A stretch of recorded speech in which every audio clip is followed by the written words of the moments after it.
5, 4, 3, 2, 1.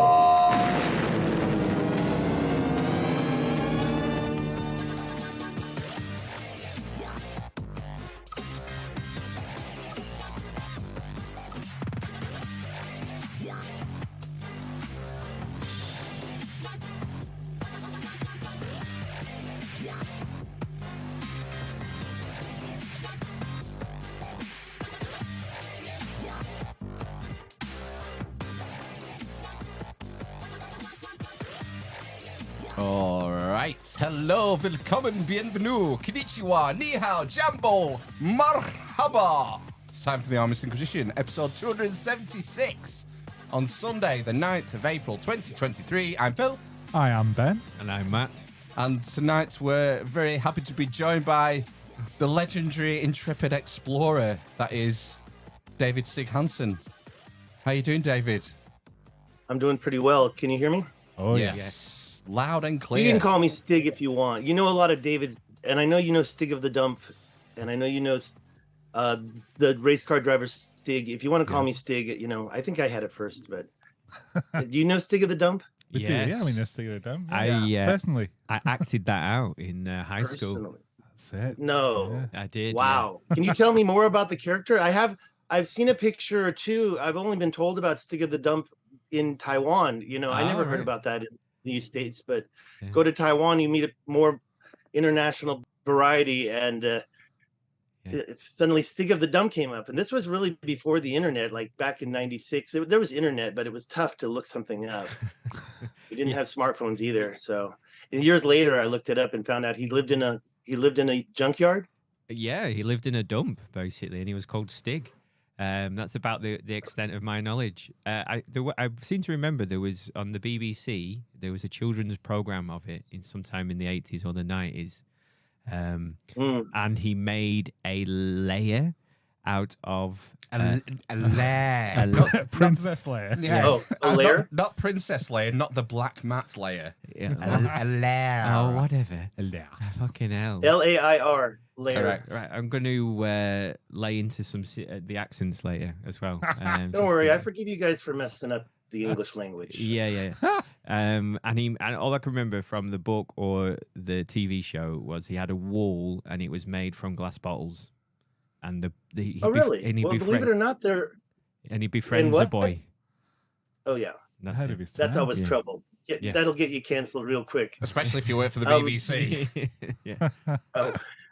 Now that's something I may not be able to nail your reference to on that part. I don't know who you're referring to. Well, there's that many. But, No, take your pick. Yeah, disc jockeys and whatnot. Yeah.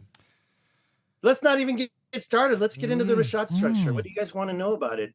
I mean, I have a lot more jokes. Like I said, I was in Taiwan for 25 years. I was teaching English, trying to patch up all the mistakes you guys have made. And, the language. That's what you're doing in Thailand. You were teaching English, were you? Was it like an international school? What did I make the same mistake? Thailand. I was like, don't tell people I've been in Thailand. They're going to cancel me again.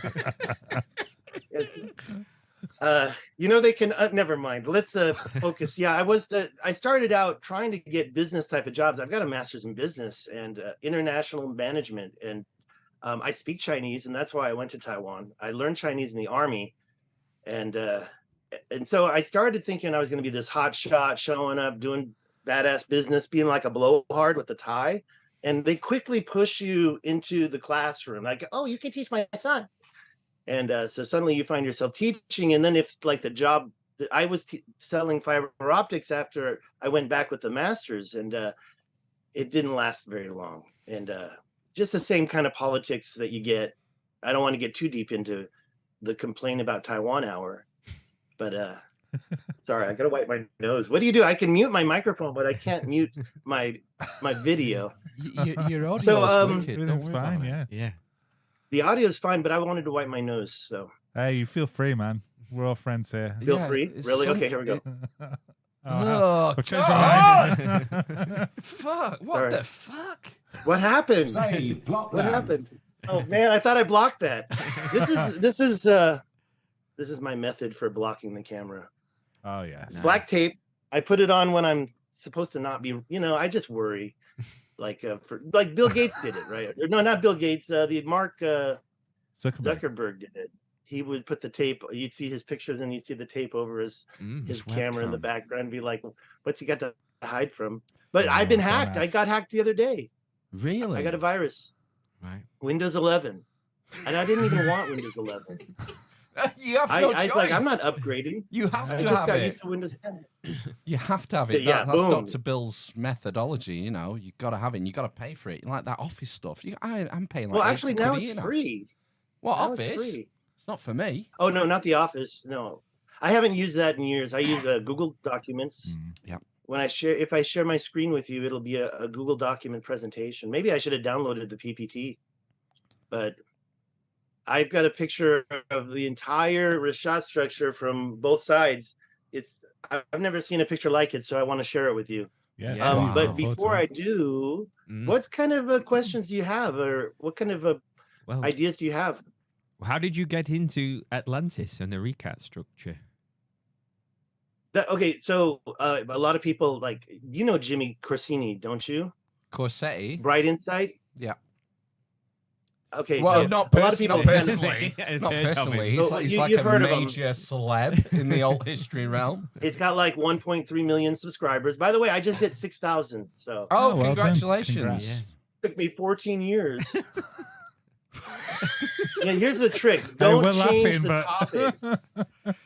Don't change the Or, topic. no, I have a 2000 because I changed it from 20 years in Taiwan to just my name now. But I thought about doing was this Atlantis on this channel, and I was monetized. I didn't want to mess it up. I'm making $9 a month right now. hey, Wow, man. that's almost as much as us. Rolling in it. You'll be able to afford your own glass bottle wall soon. Oh, and I was going to say, I am in the desert, and there are buildings around here that have glass bottles on the wall. Nice. Wow. See, There's he's this ahead place of his up in time. Joshua Tree called, it's actually Yucca Valley, called Pappy and Harriet's, and that place has glass bottles. It's an old mud brick style, but they use real concrete. Anyways, back to starting with Atlantis. How did I get involved? Okay, so my mom was into UFOs my whole life, and definitely did not want to have anything to do with UFOs. By the time I was in high school, I was just so done with UFOs. Don't talk to me about the Greys. I know everything about them, but I don't want to hear it because, frankly, I think it's a little bit far. I don't know. Nowadays, I've changed. I change every day from the stuff I learn. Like right now, we're back over to the ancient alien theory. And the question is was there ancient mining? See, there's the Atlantis story that I think that you want me to tell you, but what have I learned? I'm a Google Earther. So even though I went to the Richat twice, I also have been looking at Google Earth since 2009. It was since I was a YouTuber. I was also a Googler, because what happened was I came back for a while from Taiwan, and it was my first time to have a computer set up. So I got all the YouTube and the problem was being abroad. It's hard to register and get it paid, and American bank accounts. And it's a long story, but so 2009, I really sat down and had a lot of time in front of the computer. I got the the YouTube going. I got monetized right away. It was a different world on YouTube back then, right? Yeah. I mean, in 2009, you didn't have podcasts like this. You had cat videos. It was a different world. Yeah. And I still didn't know what I was going to do with it. I just wanted to be monetized, and somehow I did it. I get 1,000. Back then, you didn't have to have the 4,000 watch hours.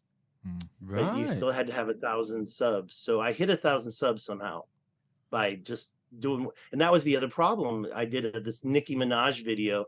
I just grabbed a bunch of her photos and grabbed some copyright-free music, and then on the thumbnail put uncensored photos and some raunchy pictures, and it got like 600,000 views. But that does something to your algorithm. Wow. Say again? You clickbaited. You clickbaited them with. I clickbaited the hell. Oh, you should. Oh, if you go to my channel, look at my #1 video. It's still there, but it has been demonetized, and it's got like. I probably should delete it. It's probably what's holding me back and making me shadow banned. So. Wow. Yeah. So you if it's not one thing, it's another. So you've been on you've got- YouTube for a long time then, for what, 14 years? But I mean, I guess so, right? 14 now, 2009. Okay, so that was I've got evidence on my Facebook that I went to Google Earth and I saw the Eye of Africa. Like I said, I had more time. I'm like, today I need to get on Google Earth and check out the Sahara Desert. And what's the first thing I found was the Eye of Africa. And I'm like, what the hell is that? And so I searched. It looks like an eye. So I put Eye of Africa, and it came right up. That was in 2009. Got a screenshot. So everybody thinks that I owe it all to Jimmy. And Jimmy was the one who said, hey, there's the castle in his 2018 video, or maybe early 2019. He said two things. There's the castle, and Herodotus puts Atlantis right by the Eye of Africa. And so it could be Plato's concentric circles. So then I became interested, and I started Google Earthing. And I didn't have any money. I was dead broke. COVID, I was broke. And I didn't have a full-time job either. So I was making like $700 a month, which was barely covering my bills, but I could do YouTube videos. So I couldn't go out. You know, we could go do our jobs online. I was teaching at a university. I'm a university lecturer, and I was online. And so all the extra time was getting into this whole, what Jimmy had pointed out. So I was like just looking at the Eye of Africa. And now it's so different for me, you know, not just because you go there. I mean, people have been going there. The first guy was Josh Sigurdsson. And by the way, let's talk YouTubers. right. Because once Jimmy did his video that everybody started looking at the Eye of Africa, then Josh Sigurdsson went, and another guy, Indie Archaeology, they went on the same day. Right. I don't know that one. And Right. yeah, well, he went back with a drone, and we're waiting. He says he's got this intense shots. So let's hope that they are impressive, because he went in, he did drone shots, he came out, and we haven't seen anything yet. And he's promising us something. So I suspect he went over by the quarries and got some video dronage of the quarries, because he says it's a game changing, is what he says. Now Josh went, and first thing I heard him say was he saw minefields and dead bodies. And I'm like, oh, that's bull. It's a very friendly ride from the capital of Nouakchott to Attar, and then you have to go up into the Adrar Plateau. By the way, Adrar does mean Atlas. It's just another way they've used the word. Adrar Plateau is Little Atlas Mountains. And so, okay, back to Josh. I don't want to mislead you. He did see minefields, and he did see dead bodies, because he didn't go from the capital. He drove through freaking Morocco, through Western Sahara. And technically they've got a big old sand berm, and people can't go through, and there's minefields, and they're at war. I have my own opinions about what's really going on, but I won't talk about that here. So what's the route that you took then? So just for anyone who's The unfamiliar, route I went was I flew from Los Angeles, LAX, to Nouakchott, the capital of Mauritania. Yeah, Yeah. right by the beach. Touched the Eastern Atlantic for the first time, like if you guys put your hand in the water, right? My point is that I think I never touched the Atlantic before. No, I must have. Yeah, I did in Mexico. I did, but you know, being in Africa, you have to go to the ocean, and there's some really incredible boats, fishing going on there. So I took some pictures of that. I got video of that, and a lot of the small videos I don't even have on my YouTube channel yet, because I was trying to focus on the Richat. But I took a lot of the capital and the poverty there, and got to know a couple people, and worked with them, tried to work with them, kind of maybe set up some English teaching seminar, but they don't really have the salaries to keep me there.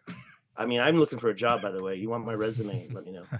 But what happened was I came home destitute. My little brother passed away, and so there was, not from him, but then 30 days later, he must have called my grandmother home. I couldn't see her because of COVID. And so I got a little inheritance, and I said, screw it, I'm going. And so I bought the ticket to Nouakchott. It was quite cheap. I mean, I think you could, you guys are lucky, because maybe you can get that flight straight down there from France. And that goes to Attar. I can talk more about that flight. It's seasonal though, so it's almost finished, I think. I think it actually is finished. And that's what that guy he must have a bankload because he just flies everywhere. He's flying all over these different places, getting video dronage now, and he's like, oh, I'm going to the Richat again. Now I've been twice, so I didn't make it a second time, but this guy, he just seems to be able to travel for a living, and the second flight was a lot more expensive, so I don't think I'm going to do it again unless it's a perfect situation. You guys want to go? Yeah, man. Love to go. It's not so bad when you look at it from the map. It looks all, but it's quite beautiful. I mean, yeah, that you have to like the desert, and you have to be familiar with the desert. It's not so hot in January, and that was what happened. Is that I tried to get a ticket. We have our AAA, you know, the American Automobile AAA. Yeah. You know yeah, it. it's, Oh, it's yeah. the American AA. Automobile- It's the AA over here. Isn't it? Yeah. Yeah. Oh, Your- it is. Yeah, your Why AA is is it- different. What's the third to A? our Oh, AA. association. Yeah, it's the, Yeah. Is it it's association? Anyways, the Automobile Association over here. yeah. Okay, yeah. American Automobile Association. Right. That is a tongue twister, a lip twister. So the travel agent there immediately put the fear in me and said, "Oh, you got to have you've got to have your vaccines, and you've got to have all this and that." And I'm like, "Let's just do it." And I guess I didn't have the vaccine at the time, so I had to get a CPR, a CRP. What is it called? The three-letter test, CPR. I think it's a PCR. it's a P- test. PCR. PCR? PCR. Polymerase chain reaction. Tests for the COVID virus. Okay, so you needed one each way, and that was a hassle. But what happened is that there was a new breakout. Probably saved your and- life, David, to be fair. But we won't go there. Yeah. The well, I didn't have it at the time, and so we needed that. I thought it was with a C, but PCR test. That does sound about right. Well, anyways, what happened was there was a new breakout, and so all flights were canceled. And I was pissed. I was about to spend $1,500 on that ticket, but like literally 3 days later, I just got online and bought it for $1,000. You can't do that now. It's like twice as much right now, I would say. And But so when you get to yes. the capital, what's like the journey from there to the recap? Because it looks like it's in the middle of nowhere. Is it a long journey on like a so let's just four-wheel talk about the drive? pronunciation. I do Oh. understand Richat and it's they say Richat. So I've been saying Richat for a while now.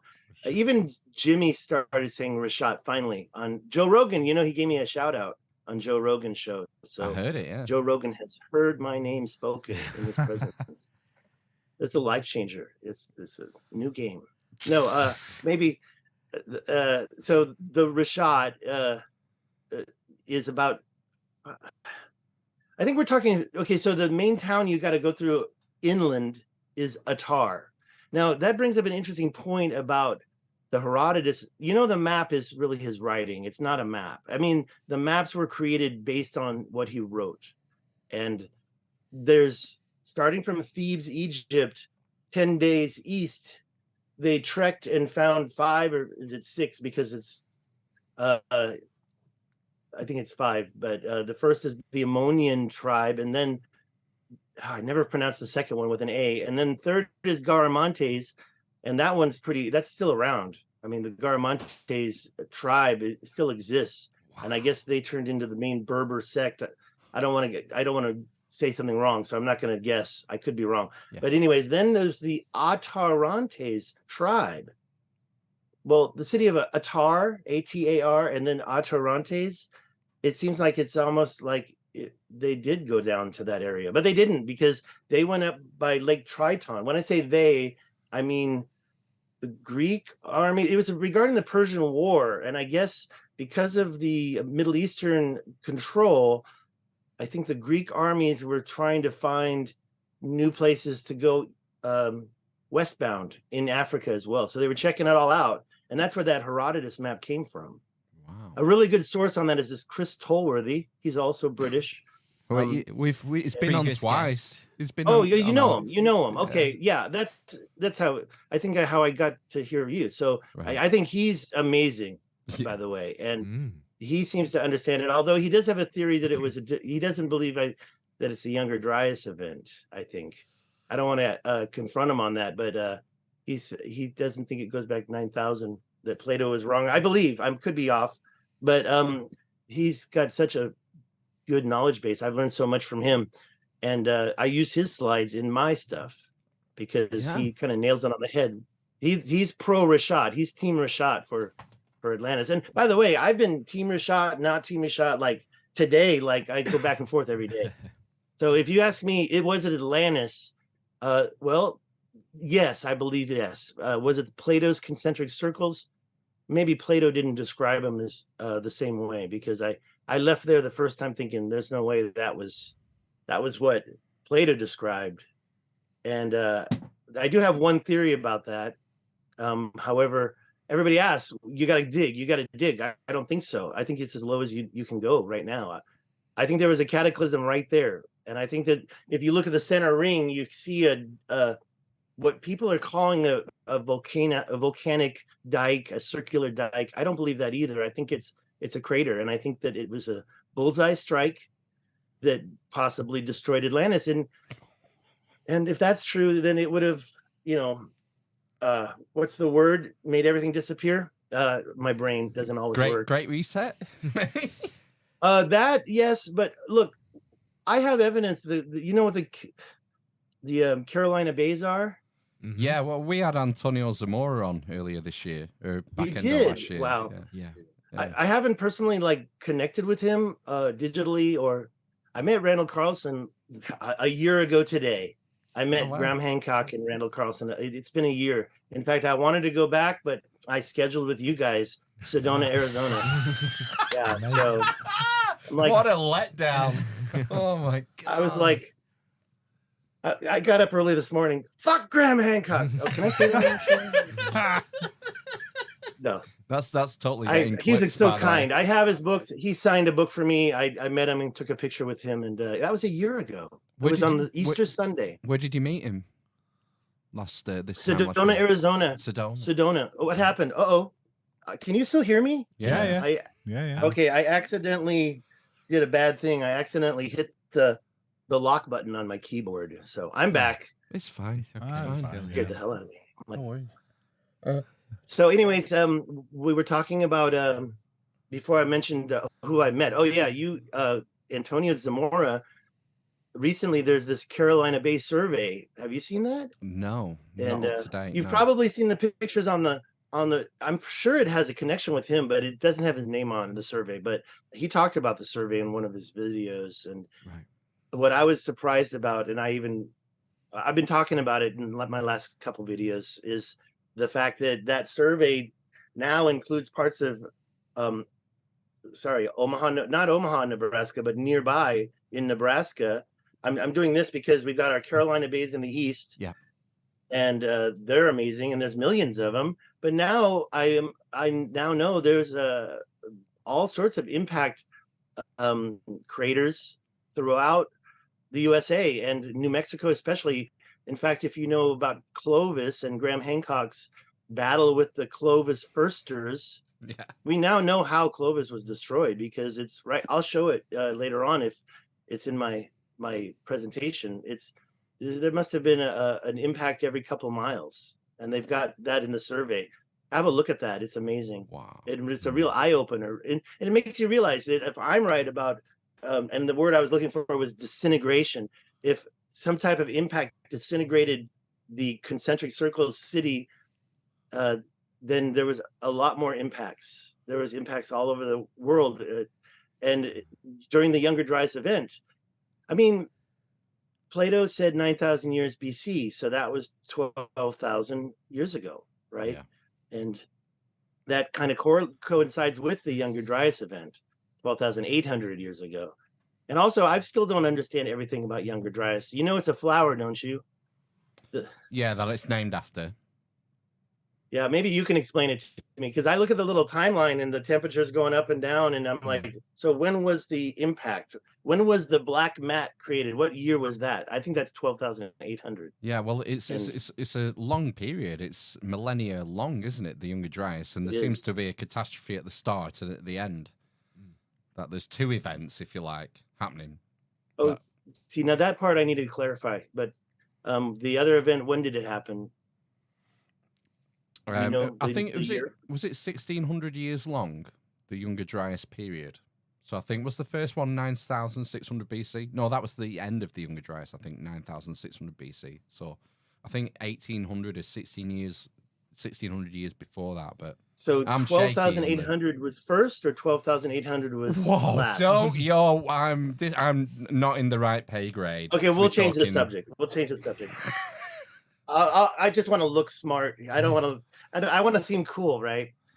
That's Don't fine. cancel me. Don't I cancel won't me. cancel you. So unless what- you do something? I might. Well, when I clip- say you, I you, might. I don't mean you. I might clip that bit where you're saying "fuck Graham Hancock" though, and put it all over Twitter.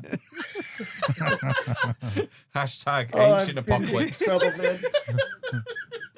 Thank God I've got this time machine almost working right over there. David, you mentioned your presentation. Maybe is it? You don't want to know a story? Is Oh, go on. it's his wife that hates me, not him.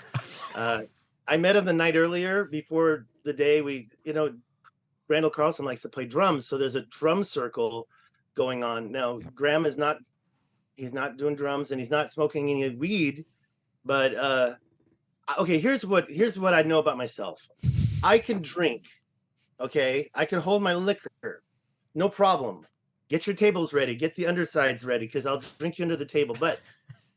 But drinking and then socializing with celebrities that you waited, years to meet, it changes things, and suddenly your brain doesn't act the same. So I walked up to his wife, Santha, and I Yep. said, well, she got security.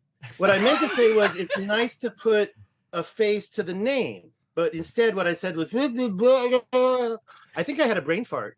I thought I was having a stroke, but I think now it's a combination between alcohol and excitement. So that's why I'm only nipping the Fosters just a little bit. Sorry, Yes, that- it's a weird I should have gotten drink. Guinness. I love Guinness. Yeah. I was taught how to drink Guinness in Taiwan by British. Good. You look into the horizon, right? As you drink it, you have to look in the horizon. And also when you're toasting, you look into the eyes of the but when you're not toasting, you got to look into the horizon. Am I wrong? No, that sounds about right. No idea. No idea. I The mean, 1,000-yard stare. Just keep on doing me, right? Okay. Well, that's what I tell everybody I meet here. You got to look into the horizon, dude. You don't know British. I know British. I've been there. I've been to London. Yeah. I touched Stonehenge. Ah, so did we. Oh, Unfortunately, no, we didn't. That's illegal. I touched it. I was able to touch it. It was 1977, and I was 9 years old. They've installed a small chain. Yeah, it's fence. a tiny, tiny A little foot fence. high chain Right. fence around it. Now, we went 2 weeks ago. We 3 did. weeks ago, was Yeah. it? Oh, really? Yeah. But you could essentially arrange to go and touch it sometimes, special occasions. I think you can pay more and you get to touch it Hmm. basically at certain times of the year. So it's- Unless you're a druid. unless you're a druid, and you have a druid card, or you have an ancient order of the druids club that I'm waving in But front of. wand? I think it's a wand technically. It depends which end you Well, use. I think I can come up with one of those. Mm. Question is, am I allowed to take one home? By the way, the Stonehenge, you can teach me. From my understanding, it really has one stone that aligns with the solstice. But what about the rest? Vernal equinox? No? They just picked him up and plonked him any old order. I don't think anyone knows what it should have looked like. Yeah, there's two.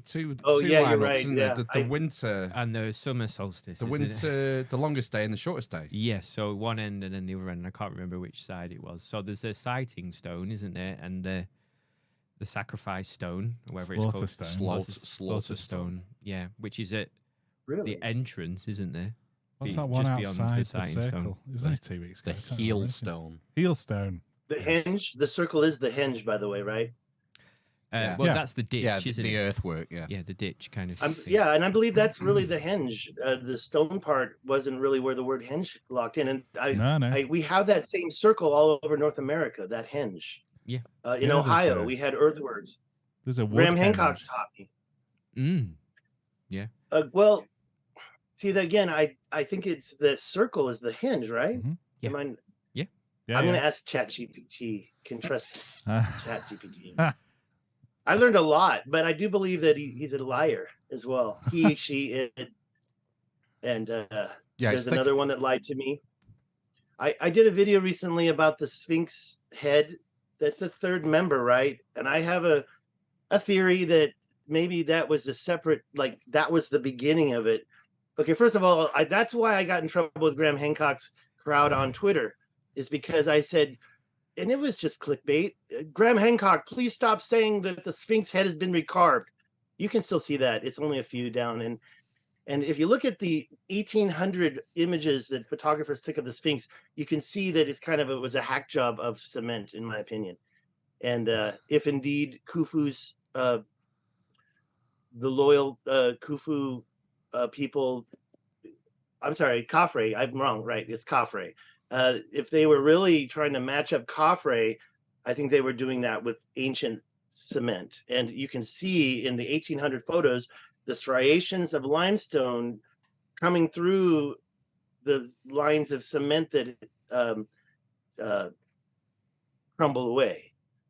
And so I was just saying, it's not a recarve, it's just kind of a cast. But people came at me, how dare you tell Graham Hancock to shut up? I'm like, I didn't say, I said, so I answered the guy, you shut up, right? I'm sorry, that's my natural troll response. So do you think it was a lion's head originally then? I do, because of the vernal equinox and the fact that it was probably right after the cataclysm and it was the age of Leo. I did use Stellarium to track down the Leo. That was 9,000 to 11,000 years ago. So perfect. When you hear people say 10,000, it's perfect, right? Yeah. I mean, and if you, sorry? I mean, that agrees with Hancock. He thinks that it was built at the age of Leo as well. Yeah. I totally agree with him. I would never say that to him. You know, you guys, if you do clip that and send it to him, I'll just claim that it was just digitized. You know? It's AI. It was a deep fake. We deep fake Stig. Let me get, deep fake. Sorry, I forgot the word. Yes, thank you. Deep fake video, deep fake audio. Stig, I love you, Graham. We can't let you go without you actually talking about the Richat structure. I know. Don't tell me we're already an hour in.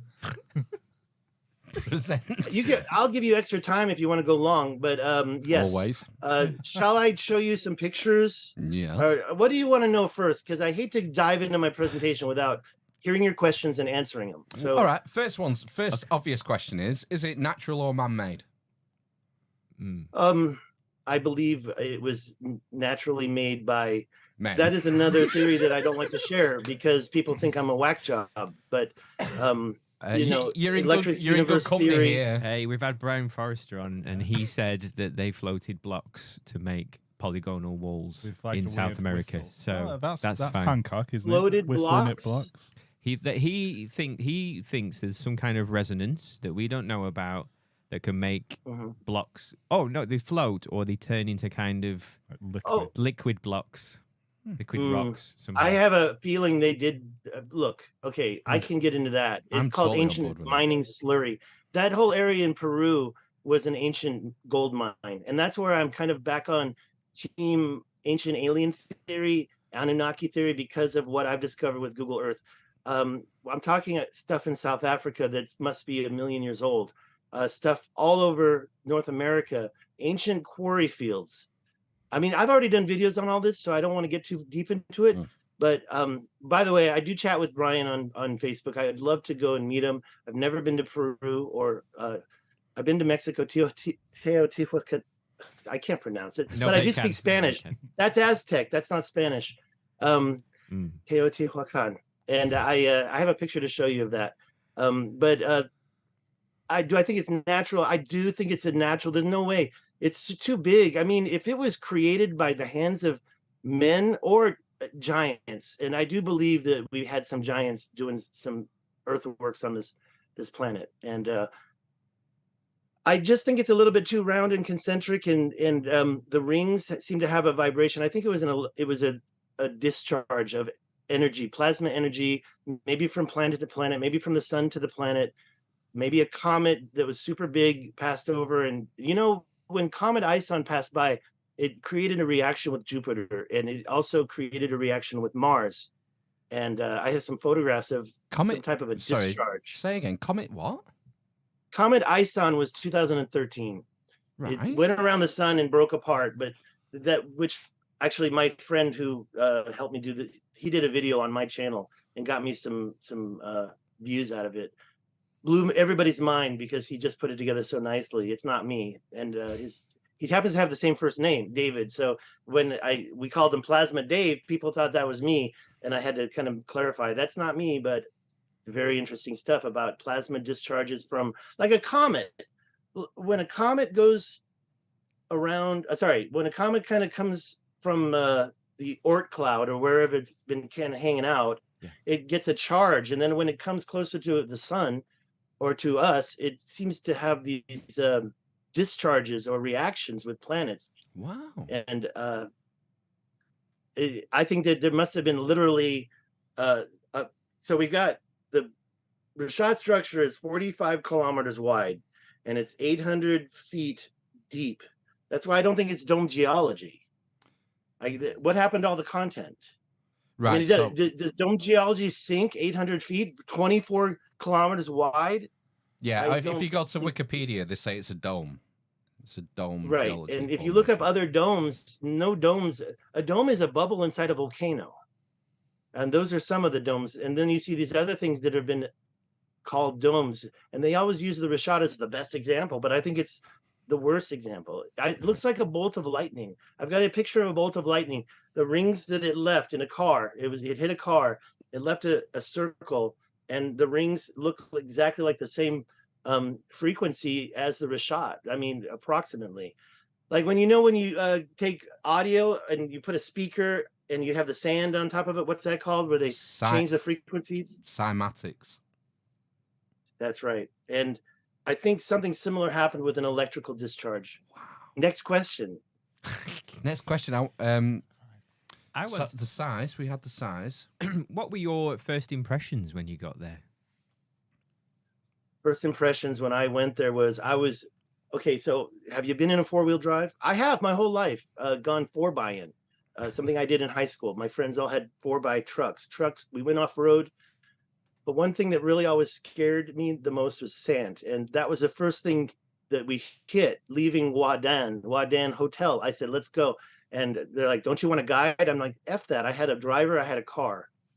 And I didn't really want to deal with, I've been looking at this place on Google Earth. So I knew pretty much, I didn't know the road, but I didn't need a guide to show me how to get to the edge. So anyways, yeah, the first thing that hit me was I wanted to take a dump in my pants because we were in the middle of the sea of sand. I'm like, oh my God, if we get stuck in this sand, I don't know what we're going to do. But luckily, he came through. So then I started to recognize as we got closer and closer, the ridges, and it's vast. It's so big, and it's like 45 kilometers across. So you're going half of that to get to the center, 22, even longer because you're coming from Wadan. And so once I got over my fear of the sand and the intensity of actually accomplishing the trip, because that was also a rush, right? Because I declared in 2009, I said, I saw the Eye of Africa and I took a screenshot and I put, hey, I'm going 4-wheel driving here in a trip to the Sahara. And I didn't say where it was. Like I left people like wondering, but I declared I was going to go there. So it wasn't 14 years. It was about 12 or 13, last January, not a year ago, January. And so I definitely felt accomplished. And so that was the rush, but it's hard rock. Can I share the screen? Yes. Do you mind? Absolutely. But I'm a little worried if it's going to align right. Where is that? I'll sort it. Don't worry. Okay, there it is. Okay, there it is. Share. And I have started sharing. Double click. Okay. Do you see that whole thing? Yep. Phil's just going to make it a bit That is the bigger now, Richat. That is the Richat. This is from So what I from had the to do center? is, yeah, see, no, not from the center. Sorry, I'm not clear. From the outside, down it below, the biggest circular ditch is the outer one. It's 45 kilometers wide. And that's standing kind of in the middle of it looking. I had to use, what's that function where you slide your camera, panoramic function? So it's a little distorted, but you see the entire, that's the outer ring you're seeing because of course it's in front of the inner rings and you can see the edge on both sides. Yep. I hate to, you know what? I really should. Sorry, I really should go back to the beginning of this, Yes. but I'll go very quick because I want everybody to subscribe to my channel Yeah. Yeah, at man. Stig Works.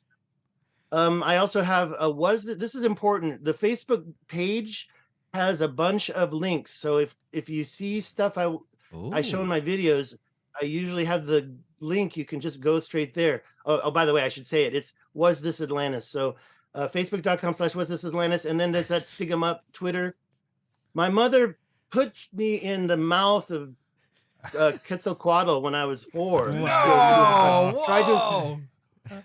Yeah. So that's Xoloitzcuintli. Sorry, I just made another Plumed mistake. serpent.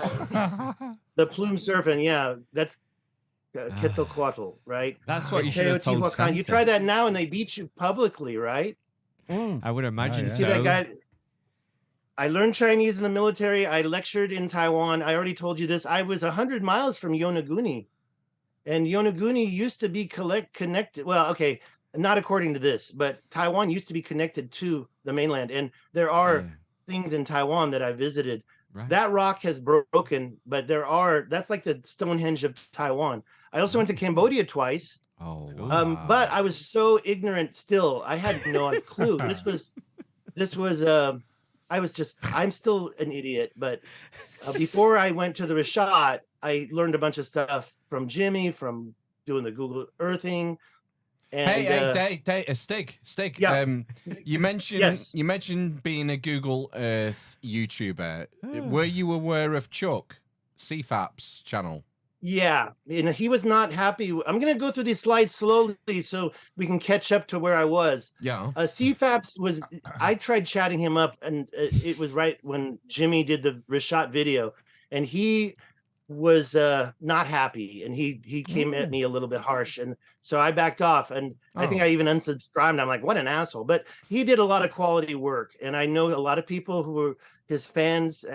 Was he on your show? No, but he was like one of the first alt history YouTubers I found.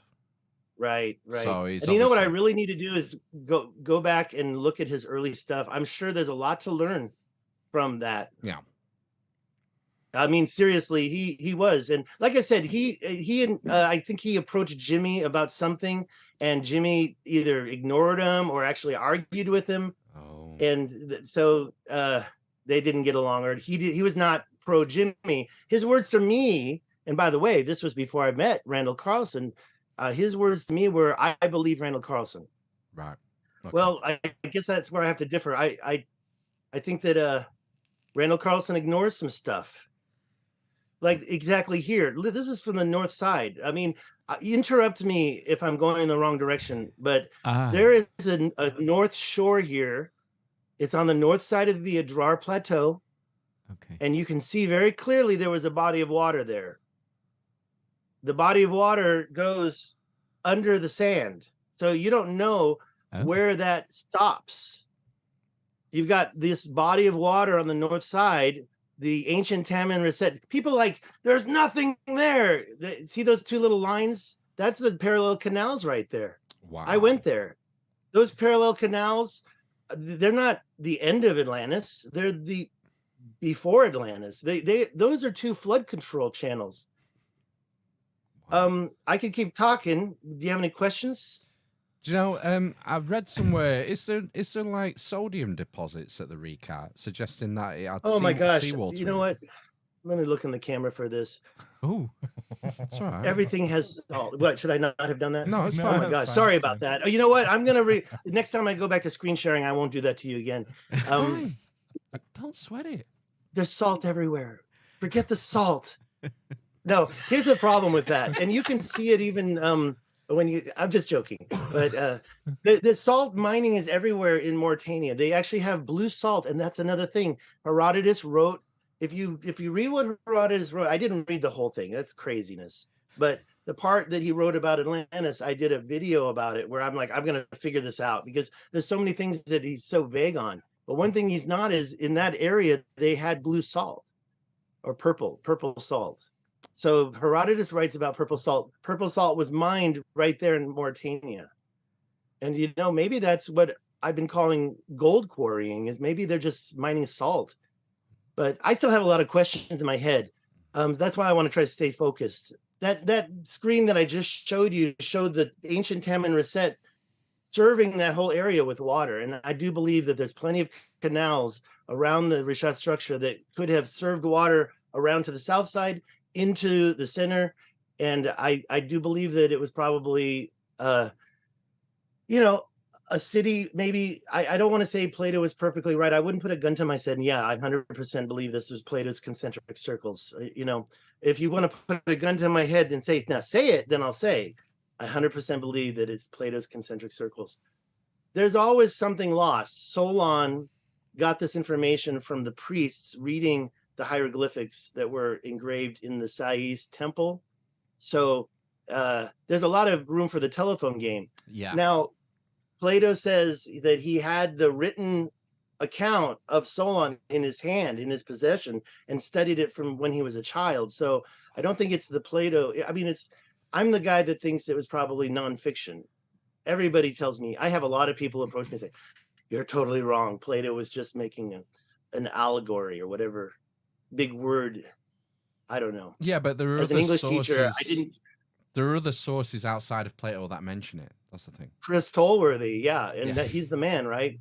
He's the man. And I went through them, and like I said, some of them were later on. And there's also one more. There's a Roman, I don't know, maybe he got it from Herodotus, but there's a Roman map maker that also put the Atlantis tribe near in the same spot, and I could show that.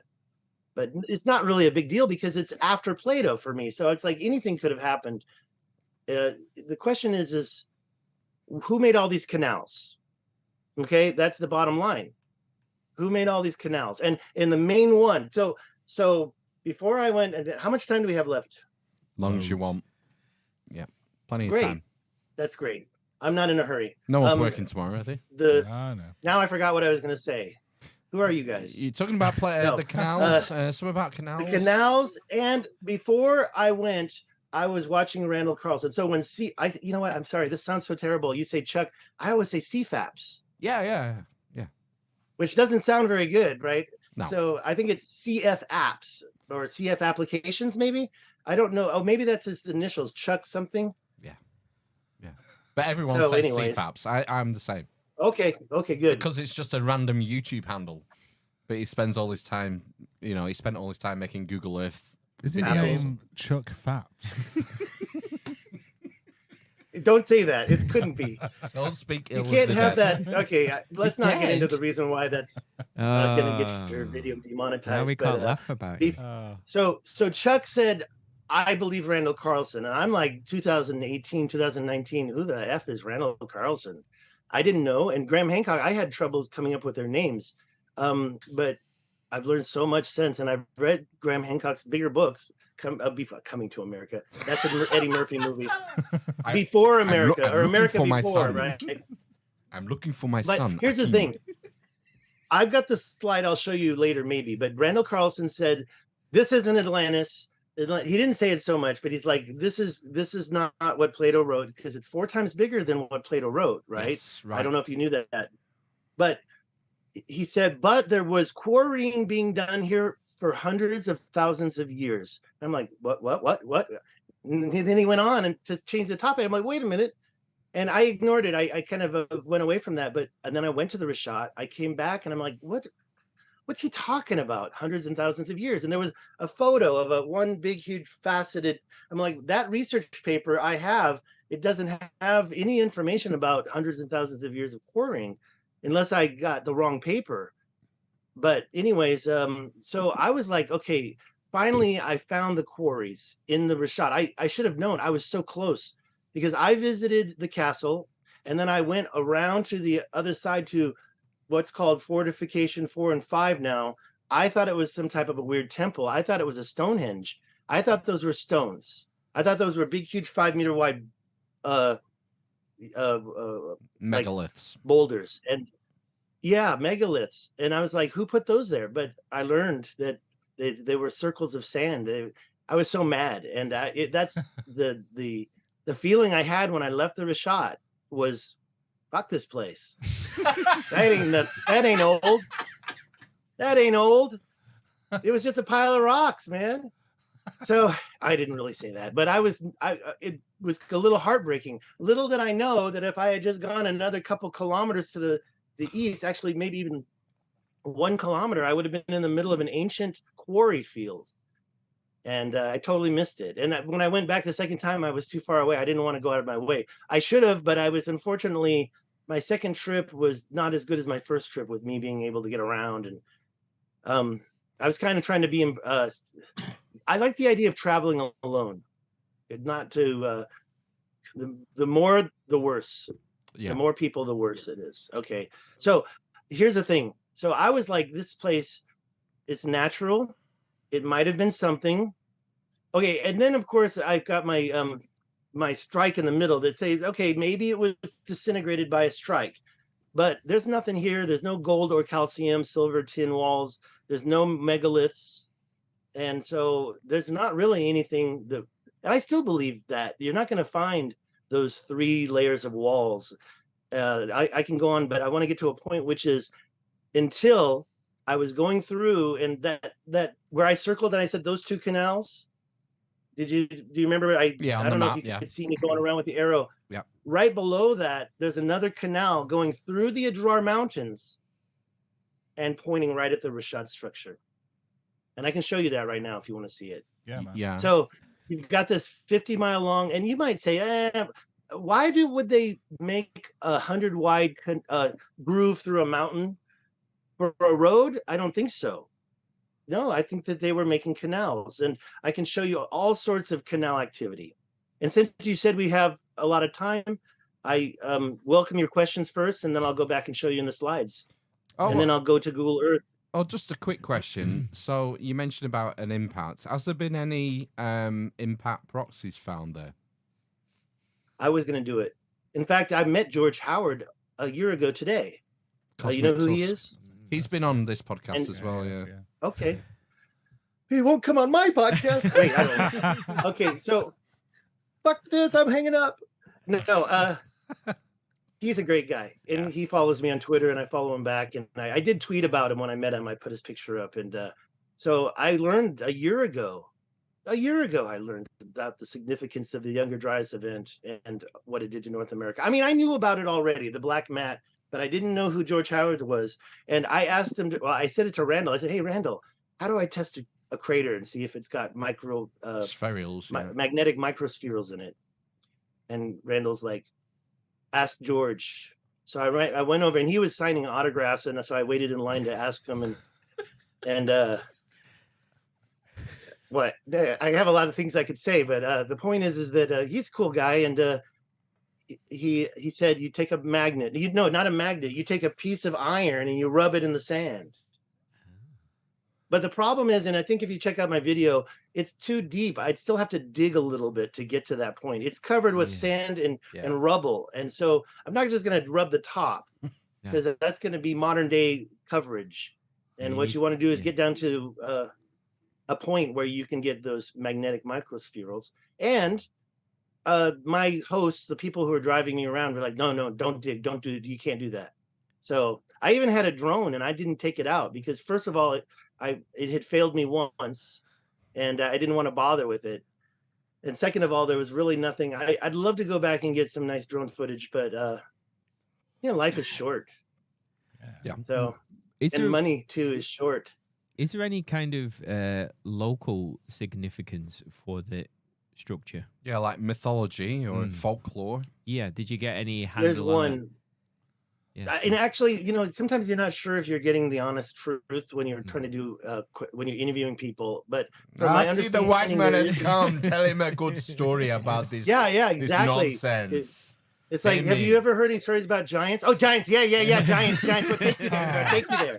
Take you there. $1,000. Yeah. And that wasn't the issue. I did a little interview with somebody, but I wasn't sure how. I wanted to be able to support the evidence. So I asked ChatGPT. They're like, yeah, it's true. No, I just didn't. I got the Arabic for this event that occurred the same period of time as the Younger Dryas event about 12,000 years ago. But see, I think that, like you say, if the interviewer asks a question or mentions that number, you're going to get people saying, yeah. So I wanted to do a little more research, and I did finally get the Arabic translated, but basically it just means the event of the Richat. So what I was told was, okay, first of all, I'm not a big believer in isostatic rebound or the raising and lowering of altitudes. People say, oh, the Richat structure was Atlantis, and 12,000 years ago, it was underwater, and Africa was, I don't believe that for a second. I don't really go, and by the way, Randall loves the isostatic rebound. If you say that, he'll be like, ooh. Yeah, I mean, the idea being that if the northern hemisphere is covered in a mass of ice, the weight of that ice on the mantle pushes up the ice-free areas around the equator. Exactly.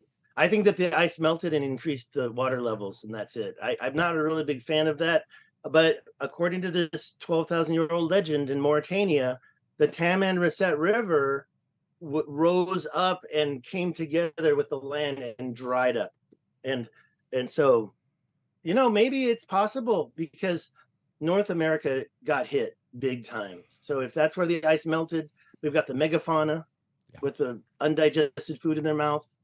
It's pretty cut and dry that we had an event, and I'm not really sure why mainstream isn't embracing it. They really are, but they're just not saying, hey, this changes everything. Gradualism versus catastrophism, isn't it? It's been going on for about 100 years, particularly with geologists. They don't like the idea. Can you repeat the first part again? Catastrophism. What did you say? Gradualism versus catastrophism. Oh, okay. Gradualism. Okay. Right. And there's another word that got thrown around for gradualism. That means everything happens so slow. And now I got a lot of people throwing some wild ideas at me on the YouTube and Twitter and especially Reddit. Reddit's the worst, That's where Ben, especially for trolls. Yeah. By the way, if you want to see my dark side, just go to my Reddit profile and see what I've said to the trolls, because I'm tired of being pushed around by these trolls. And when the question I have is, they always say there's nothing there. By the way, I'm not even saying this was Atlantis. I'm not saying that. I'm saying there was an ancient civilization that had advanced technology, but it's not just there. It's all over. There's quarries all over the place. I'm going to show you some pictures. And so when they say, oh, there's nothing there, no, what are the canals doing there? And what about this big body of water that is north of it? How big was that? And is it possible that that's why they called it a sea? And I don't know where to go next. I mean, visiting isn't going to solve this riddle, because like you just said, do the locals really know about the Richat structure? It's on their money, and it's on their, I got a phone card so they know it's there. They learn about that geographical feature, but nobody's talking. Tourism is going to go crazy. Well, and that's what I was trying to say earlier. Josh Sigerson and Ancient Archaeology Channel both went before me. And I want to tell you a sad story, but I want to finish the point, which is every year Europeans go there all season long, and they get little caravans or campers or whatever. They have camping trips, they ride camels, and they go to see the Richat. So it's definitely it has been a tourist destination for a while. I think for the last 10 years for sure. And I think they're mainly like I don't want to say all Germans, but like from my understanding, Dutch, Holland or the Netherlands. What do you guys call it now? The Netherlands or Dutch, Holland, yeah. Dutchland. Dutchland, no. yeah. Anyway, so there's been Europeans have been going there for their vacations for years and years and years. I'm sure there's people who've been there many more times than me. The question is, what are you going to do when you go there? You're driving through. You're not really going to camp unless you. I would love to just drop. Okay, I'm going to tell you another secret. If you travel there, I stayed in a hotel because I didn't know where I was going, what I was doing. But once you know how to do it, I don't think you should stay in a hotel. I think you should just plan on camping. Right. I can get into that more, but it's just not worth it to stay in Nouakchott at all, really. You want to get out there, and it's 7 hours away. So once you're out there, there's not really hotels. There is one in Wadan I've stayed at, and I love that hotel. But you know, honestly, with what I want to do next, I'm going to get myself a little tent, a mosquito tent that you can sleep outside. It gets cold. I was freezing last time I was there. Is the mosquitoes What other in the question do you desert? have? Is the mosquitoes in the desert? Well, Scorpions. there are. Yeah. There was mosquitoes in Wadan, big ones. Right. I didn't like it, and I actually have this device. Where's my? I took this last time. This is a mosquito killer. I don't know if it kills them. You throw it at When them, I lived do in you? Taiwan. Say again. You Get just- them to you- line you- up and chuck it. You just throw it at them, do you? Exactly. Yeah. I mean, it's just a little bit smaller than the mosquito itself. Just kidding. That is a little. It's like, you know, these little. You know what this is? It's a mosquito killer. Anyways. no? It emits this vapor and makes the Oh, mosquitoes yes. disappear. Yeah, we have those and- for when you go on holiday in Spain. Mm. Okay, they're not very Plug 'em. popular here in the States. I should have bought a bunch in Taiwan. I use them in Taiwan all the Sorry. time. Mm. Yes. That was me and Phil apologizing to each other simultaneously. One thing I would like to raise to counter the Reddit trolls who say there's nothing there. The Richat Structure is famous for being a source of Acheulean artifacts, hand axes and such. Did you find any?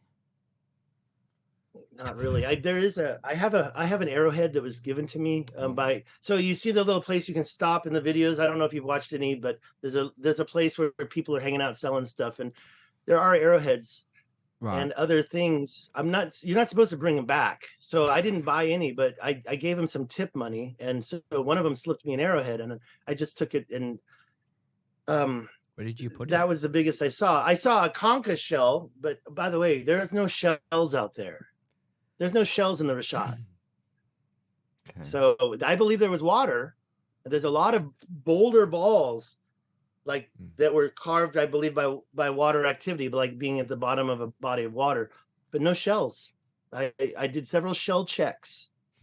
You know, I'm looking at the ground. Shell check. I never saw any. In Nouakchott, there's shells everywhere, Right. but that's right by the Atlantic Ocean. And you know, I have some other questions. You know, this I'm gonna die not knowing everything I wonder about this, because there's other shorelines, and maybe isostatic rebound takes credit for that. Maybe. But what is it that I learned the word for the opposite side of the earth, like the one for Antipodes. that's right.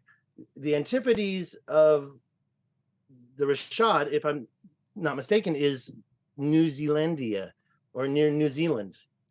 And so it doesn't really have anything to do with North America and the ice sheet. And what is that word again? Antipodes of let's say the Great Lakes. I don't have a globe. No globe. No, I don't either. Because I believe in Antonio Zamora has really demonstrated very well that it probably, I don't think it was already disproven that Greenland was the point of impact, right? That crater was not dated to match up. Yeah, The one in Greenland? That's what I It heard. seems to be a lot older, that crater, from as far as I understand it. But what Antonio has shown us is that a lot of that activity looks like it came directly from the Great Lakes. Yeah. And I have the slide, and it seems to me that he's nailed it. He's nailed it, and he's really on top of it. I mean, look, I can barely get through his videos because he repeats a lot of information, and watching his little bucket thing with the little dip in the bucket, it's like, oh, what am I doing on YouTube right now? But to be honest, especially since I've seen that Carolina-based survey, it's amazing. And it tells us what happened Do you think, to the megafauna. Yeah. you mentioned earlier about a possible plasma discharge affecting the Richat. Do you think that those events could be linked then? That you've got a load of cometary debris coming in at the Younger Dryas, and then that's caused a plasma discharge at the Richat as it's come in? I don't think that. I think whatever made the Richat structure was a long time ago. Right. Especially if you think it was supposed to be done by Poseidon, right? With his. Okay, so do you know about the squatting man symbol? Yeah. Yeah. I took it out of the presentation, so I won't show it. But what if that was that event, Wow. the Squatting Man event? And the So, tried. so this is the toroidal discharge motif that you see also all around ancient Paleolithic cave art. This representation of a guy squatting with his arms up in the air like this. All The over the Squatting world. Man. I said it wrong. Yeah, the Squatting Man symbol. I mean, I can dig it up, but it's pretty. And the okay. So let me just be honest. A year ago, sitting in Sedona, I paid to meet Randall, Graham, George, Howard, and then it went live stream, and people were asking questions from the live stream from the internet, and making those pathetic in a bit. No, I'm just joking. Making them feel valuable because they couldn't come personally. Well, I was there. By the way, Randall chewed me a new a-hole. I don't want to get into that right now. I'm just joking about people being pathetic. It was just a dig. But the point was, is somebody was, you know how sometimes they're asking a question, but it turns into more of a speech. And this question was being read, and we're like, what are we hearing right now? And so the guy who's reading the questions said, and the person who was asking the question went on to say something like, and in terms of the reality of the electric universe, and the guy just stopped talking. The guy reading the question stopped talking, and he put the question down, and nobody answered the question, and they just went on to the next question. So electric universe and other alternative theories, everybody's protecting their own. They don't want to go outside. Nobody wants to get canceled. And saying electric universe theory is almost saying flat earth. I have a funny story. I did drive with Randall Carlson to that drum thing, and I was kind of taking that opportunity to talk about myself. And I said, I'm a Google Earther and not a flat earther. I want to make that clear. And he said, good, because I would throw you out of this car right now. The truth. He was driving. I was driving with him. I caught a ride. And yeah, so he's not a flat earther. If you say flat earth, you're canceled. So, and I believe flat earth is a conspiracy to condition people to understand that anybody who questions alternative thoughts must be one of them flat earthers, just like one of them 9/11ers or one of them whatever else there is. It's just it's a derogatory label. I hate it. Well, we've And seen I'm it definitely not a flat earther. over the last 3 years. These people are being put into this box. So if say for example, you question the efficacy of a certain medical intervention, then you're put in the same box as a flat earther or a 9/11 Right. guy or An whatever. anti-vaxxer. I was trying not to say that, but you know. Yeah. Raise your hand if you are. No, I'm just joking. No, and that was a thing. Let me say one other thing. Over there at that conference a year ago, nobody checked for vaccine cards, and nobody wore masks, and nobody cared about the whole thing. I was surprised. I'm like, does anybody care about COVID around here? I wrote a book on COVID. Really? COVID 02. Okay, COVID-19 was because it was the year 2019. But I was going to say 19 something. Wait a minute. But 2002, I was in Taiwan when SARS broke out. Oh, of course. And Wow. I wrote a book. You can check it on Amazon. You can read it for free if you've got one of them memberships or whatever. It's called Not SARS, Just Sex. It's not sex tourism. It's not what's the other word I say? It's not pornography. Okay. It was just a funny name that I chose for the title. Not SARS, Just Sex. You can find it on Amazon. Now the author name is my middle name backwards, not Stig, but Gitz. So it was a pseudonym or a pen name. Right. And so I had to do a lot of research for that book. And when COVID came out again, I was just shocked at how, first of all, how it happened all over again. The first one came from China. This one probably came from China. It's like, it's just amazing. So I am a conspiracy nutcase. Yeah, it didn't really catch on the first SARS, did it? Didn't really get. And I was like, didn't have legs, did it? I wrote that book and I was trying to kind of circulate it just for fun, and people were telling me, oh, people forgot about SARS. People don't know. People don't even remember SARS. And I'm like, okay, maybe I won't market my book anymore.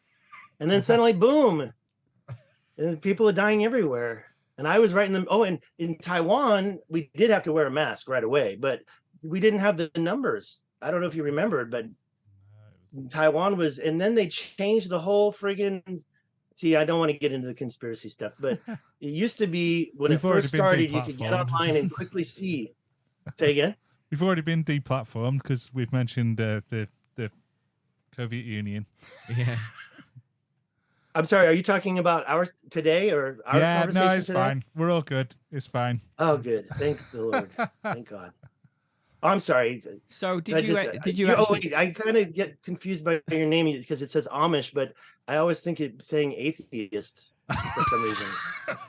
So I'm sorry, I interrupted you. What were you going to ask? The same. I just wanted to know more about the Richat structure. to be Let honest with me you. show you some pictures. Yeah. Let me show Yeah, you some let's- pictures. I'm going to share my screen. I just wanted to know if you got to the middle of it and what was in it. In The middle. That's overrated. Oh. No. I've been to the middle. And the big question was why they didn't get to the castle before I went. Am I sharing my screen? Yeah. Yeah. Where's the castle Right. So on just that can picture? can you just stop there? Right. So Yep. what are the canals on now? The red lines or the blue lines?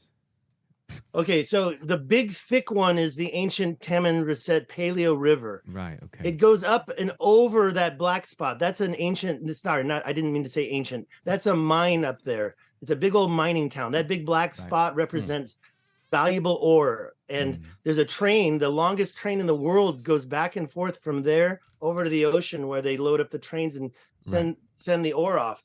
You can ride that train for free. And when I arrived there, there were people in the airplane that said, that's what I'm going to go do. I'm going to go ride that train. I'm like, what are you talking about? And then later I learned, but, so the thin lines are what I suspect were canals. By the way, over on the right, that's just an exaggeration because I can show you some stuff up there that's just crazy, but I think the ancient Taman Reset went through there. And then my line shows an exaggeration of a canal that's probably buried under the sand that goes over towards the corner of the eye. Can you see my mouse? Yep. Okay. And so so from starting from the top right, the Taman Reset, and I don't really, there was a lake over here, the Lake Maghreb, but honestly, I studied it a while. I can't really tell where the water was, where the river was. I'm just trusting them. And that's the line they gave us in the studies. And don't forget that the ancient shoreline was out here. So this red line represents that ancient shoreline, which you can see all over Google Earth, this ancient shoreline. So that's This is probably... So I was just going to say, ahead. is that like the continental shelf, basically, as we call it? Exactly.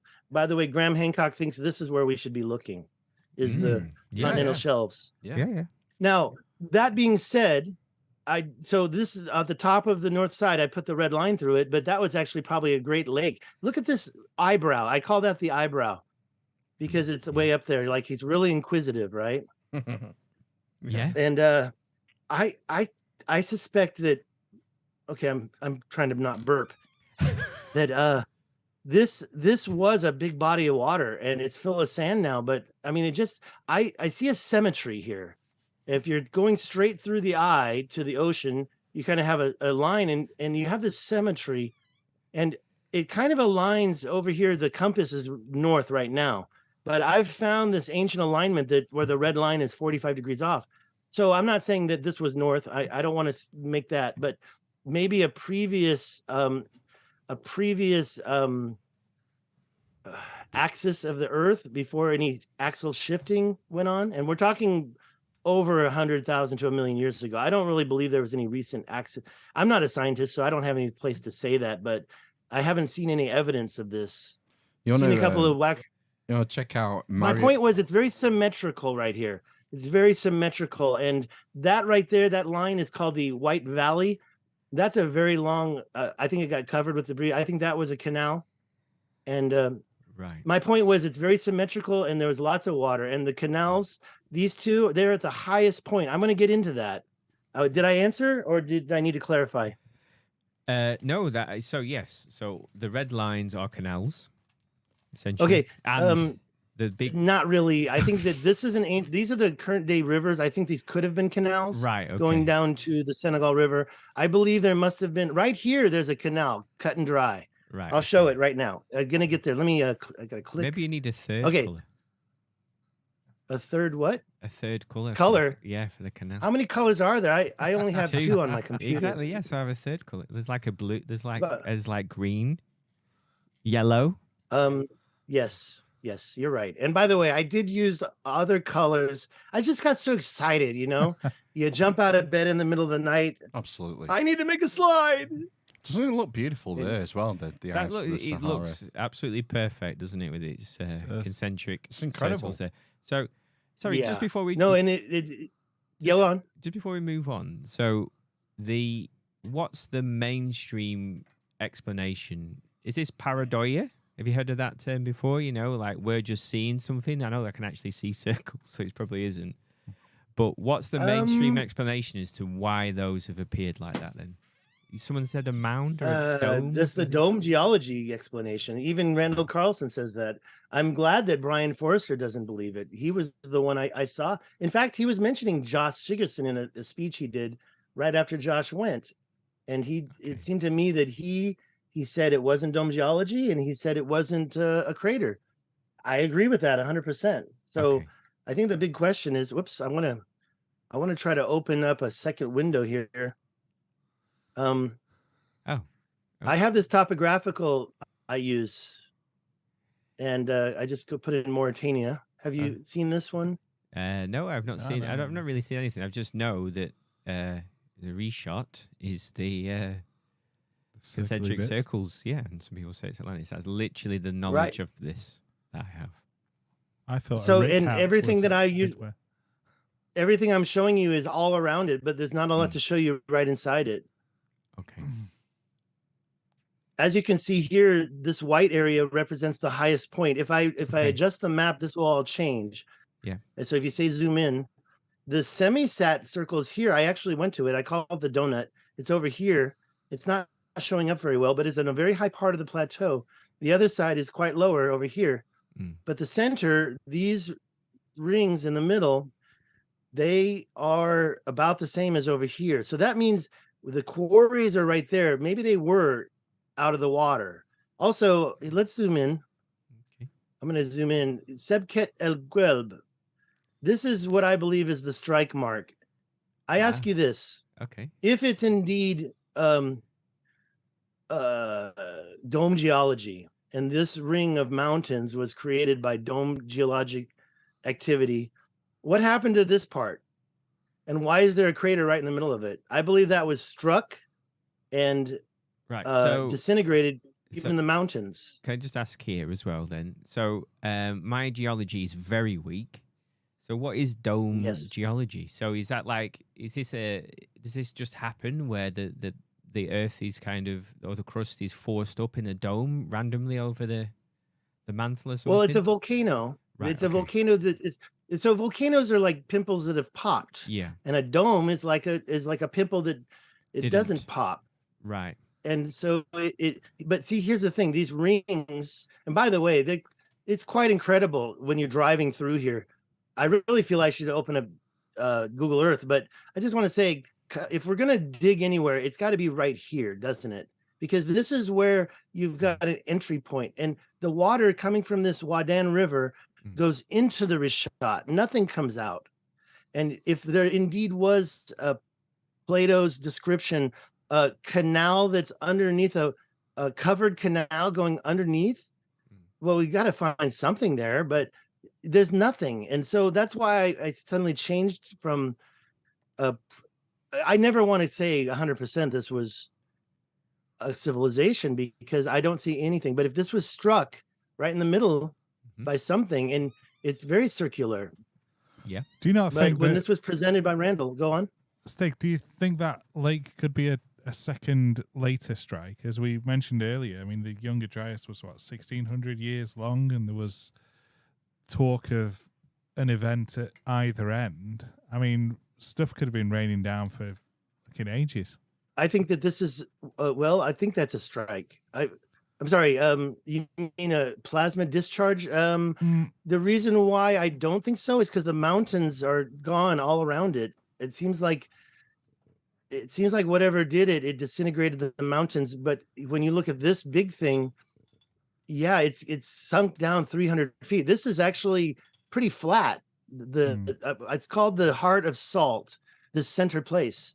And when I heard about some quarry in the beginning, for some reason I thought they were saying this was the quarry, but I'm like, that's not no quarry, man. And I didn't have right there. You can see the quarry right there. These are the quarries. Ah. I've got some better pictures. I didn't, and this is not the place to be looking at stuff. This is a topographical map. It does have the layer underneath, so we can see the castles right here. And then over here, yeah. Do you know what I'm talking about? No, this is. As castle? I told you, all I know is it's just concentric circles in Africa. Okay, I'm gonna have to open up. Where's the Jimmy thing? Jimmy, there it is.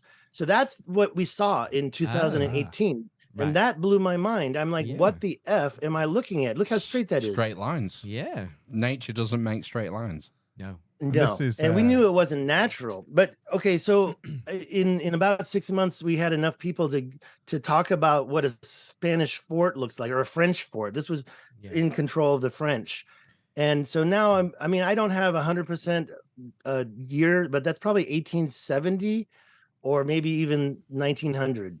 I don't know, when was the French BC. finished with Africa? Why were they there? They- Why would they build a fort there? It seems in the middle of nowhere. It's not a fort. It's a okay. So remember I told you there's a sad story I was going to tell you about my visit. When I went, I'm just going to use this because I don't want to go searching for it. I went right here. Yeah. Because there's two of those things, but they weren't the same. They didn't have, can we see it? I think we can see it. Let me just make sure. I think it's right here. There it is. There's one down here and there's one here. When I move this, the color disappears. So you can see that thing right there. I can't get any closer, or I would. But I wanted, that had those big old circles. I'm like, those are 5-meter wide boulders, man. So when I got there and realized it's actually just exactly the same thing. Those circles were like this. They were just rocks, and they were, I was kind of heartbroken. But here's the thing. I immediately shaved off the beard, went back to the Capitol. I was done with that beard, but I went back to the Capitol, and I wish I thought so at the time. The reason why I grew it, because I knew I was going to be going to a Muslim country, and I was worried that if I have this baby face of mine, you know, this pretty boy face that I've been showing you earlier, it just wasn't going to cut the mustard. I was going to get kidnapped, thrown into a minefield. But anyways, they're very kind there. I do not want to badmouth. The people there are wonderful. They're awesome. Okay, good. But the sad story is that I went to that henge. I called it the henge because I know it's not circular like I was squawking on about earlier. It's right there. But it was as big as Stonehenge. And I'm like, I'm going to go to the henge. I'm going to go to the castle. And I did it. I went to the castle and I was like, oh, this is obviously nothing that I can... It's not proving Atlantis. So I immediately drove around and got to the henge and discovered there that it was also not Atlantis. And I said, okay, let's go home. And I was heartbroken, but I went back to Nouakchott. I made a video that said, ha, I got there. And right at the same 24 hours, I released this video saying I got there, because Josh didn't go to the castle. And those guys didn't go to the castle. They raced to the center. Yep. And then they didn't just go right over here and look at the castle. And I'm like, what the F? And I was like, why didn't you guys go? Now I have to go.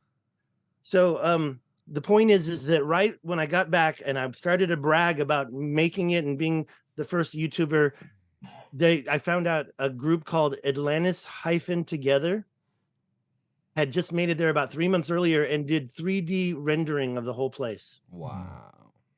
So yeah, those are some beautiful, but and you know what else? Those guys, he's a geologist also, and they were here at the castle here, and they knew I tried to drive that way. We couldn't get through there. I was over here. I probably should have tried to go down here, but whatever. They walked from here like 4 kilometers over to here and did their 3D rendering, whatever. They walked that whole distance.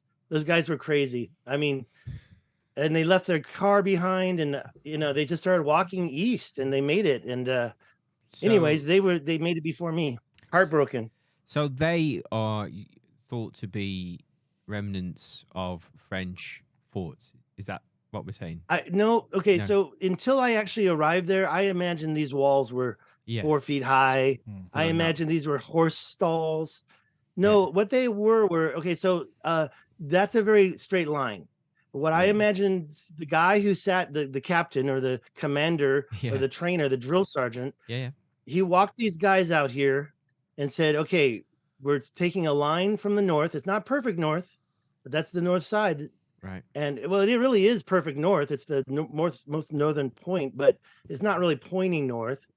And they took a string and he brought it to about here, and another one here, and another one here, and said, I want straight lines of rocks.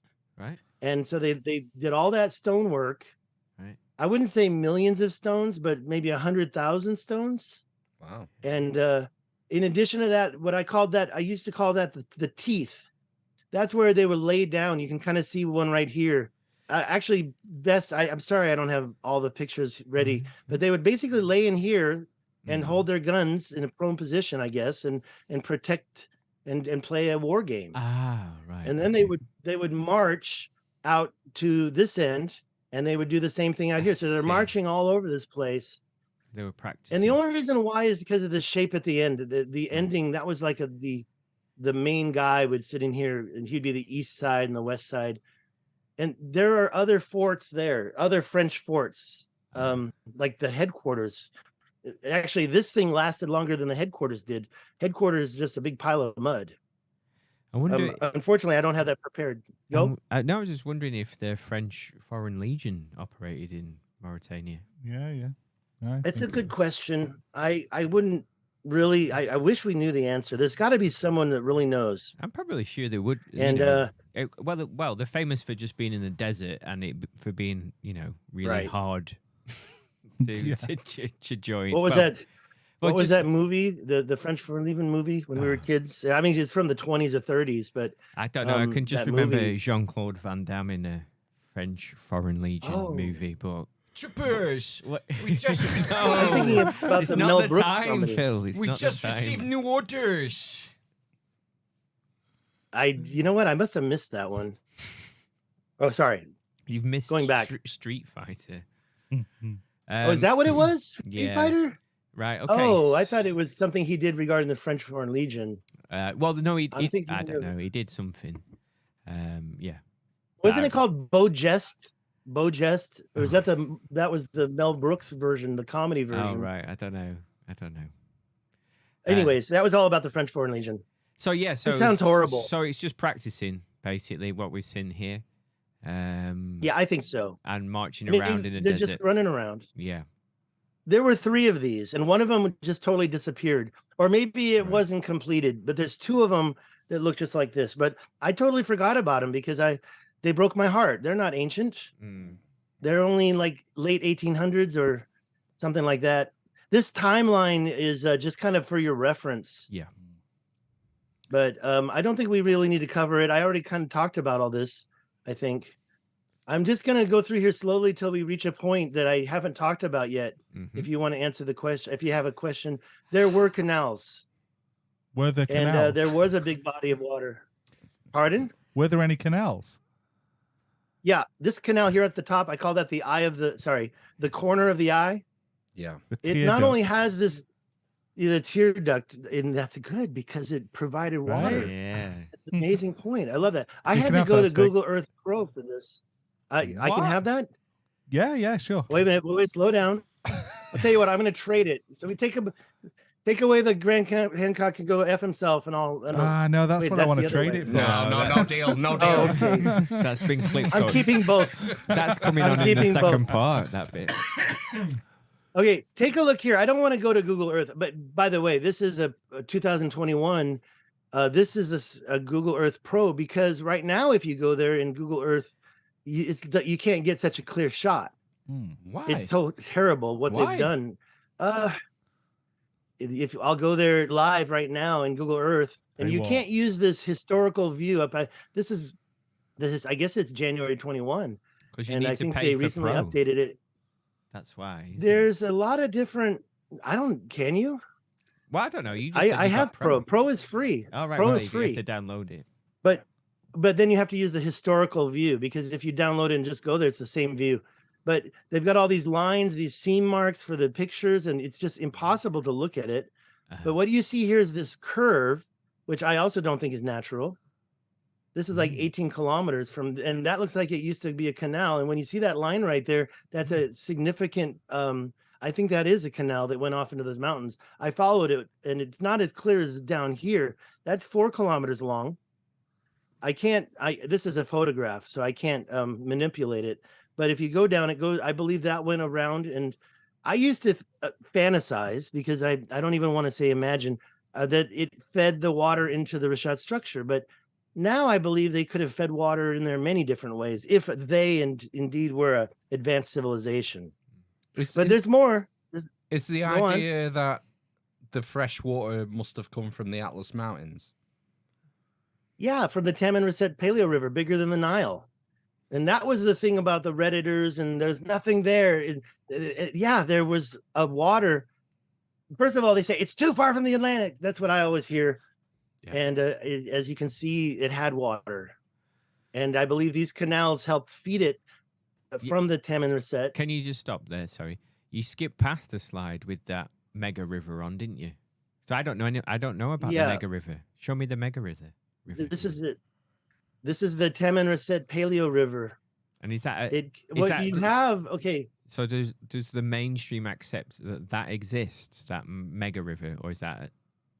Yeah, I think it's been scientifically demonstrated, peer-reviewed evidence. The shape comes from scanning. Okay. And then out here off the shelf, you see the evidence that it was a major river, just like what you would find outside the Nile. But you see the effects that a major river has had, dumping into not on the sea. Coastal shelf, but right outside it. And you can actually, let's see if I can find it. Melting the ice Taman caps. Reset came from the Atlas Mountains. Well, no, the Atlas Mountains held several older lakes. Wait, let me try to show you something here. Yeah, I think this is showing it. These lines right here. So the thing is that this shoal of mud right here, and you can see there's a lot of mud. Why would it be so muddy? I think there was some activity, and I guess it's supposed to have come out right about here somewhere. So you can see these lines right here. Are they supposed to be the old delta, basically? Is that what you're saying? Exactly. Thank you. Yes. And then I think that these lines shows other rivers that came out. So this is Nouakchott right here. I believe there was a river that came right out. Okay. And that's different. You can see right here that it doesn't come out there. They don't show any rivers here. But just remember that, deltas, I think it was kind of a canal. Let me just get back to, I got a little, whoops. The other thing you've got to remember is that we're talking, the timelines we're talking here are over millennia. Well, yeah. Delta rivers change over hundreds of years, thousands of years, Yeah. I agree. There's certainly a lot of different range of variables and possibilities. There's plasticity in all these topics. Well, and erosion. I agree. Just as long as you know I'm the correct one, right? Obviously, yeah. Stig. I mean, I've got it solved. I figured. No, and that's the thing. I told Randall Carlson, and then later on that that one guy, archaeology. I forgot. I hate him. I got off his channel, but I forgot his name. Sorry, is there anybody David that you Miano. like? David Miano. You know David Miano? Well, we've communicated, but we haven't spoken on the podcast. That's the royal we. Yeah. Understood. Understood. So your queen has communicated with him before she died. Right. And Phil is our queen because he is the mother of madness. Yeah.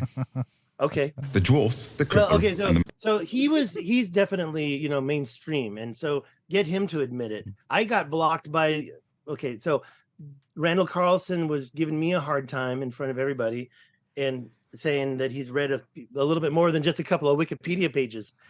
And I said to him, I'm just asking questions. And then the guy, David Miano, did like the top 10 things that alternate history people say. And his last one was, I'm just asking questions. And I'm like, F you, David Miano. That you can quote me on right there, because it hurt my feelings, because I said to him, I said to Randall Carlson, I'm just asking questions, but we're both alternative thinkers here. So you're wrong. Logically disproven. I'm just joking around. But the thing is that I do just ask questions. Sure, I'm willing to say that's a canal. Look at it. It's perfectly straight, 4 kilometers long. It separates the Adrar Plateau from whatever is on the other side. It's perfectly straight. That looks like a canal to me. I'm willing to say that's a canal. Right. So is that what And these two. Sorry, is that what you fell out with Randall about? That's a canal, and he said it's Oh, not. I wouldn't say we've fallen out. He just doesn't answer my calls. You know. No. Well, you just I- said you okay, fell out look- about this, didn't you? Am I making that up? Okay, look, when I told you I was in the car with him and I told him that I did a video saying I questioned Randall Carlson's choice of the Azores, Oh. and I just admitted to him and I said, I love you, Randall, but I want to admit I've been doing these YouTube videos, and one of them was clickbait where I said Randall Carlson's wrong about the location of Atlantis, you know, and let's just say that he pondered it and then he decided to tell me that he's read more than me. I mean, not in those exact words. I can supply the video. I went and downloaded it, but I didn't even watch it. I got it. I didn't even watch it because you know, I'm not going to try to take it toxic. No. Think about Jimmy with his 1.3 million subscribers. Mhm. If you DM Jimmy, and by the way, if you follow his stuff on Twitter, every time he posts something, he's got these people saying, I DM'd you, but you didn't get back to me. How many people do you think DM a 1.3 million subscribers? Like What percentage 3? of them probably DM him? 3? A lot. He Mm. probably has to ignore so much stuff. Yeah. So he has to protect himself as well. And so Oh, does yeah. Randall. Yep. And so does Graham Hancock. And trust me, he married the right woman because she definitely protected him with me. Well, no, you brought that up, didn't you, in a roundabout way when somebody was questioning him about the electric universe or something? Did you say that's something I've never That heard was of? what happened was somebody was questioning. It wasn't okay. So the Sedona weekend had a lot of speakers, and at that time, I believe it was. I can't even remember who was speaking, but I think it was George Howard.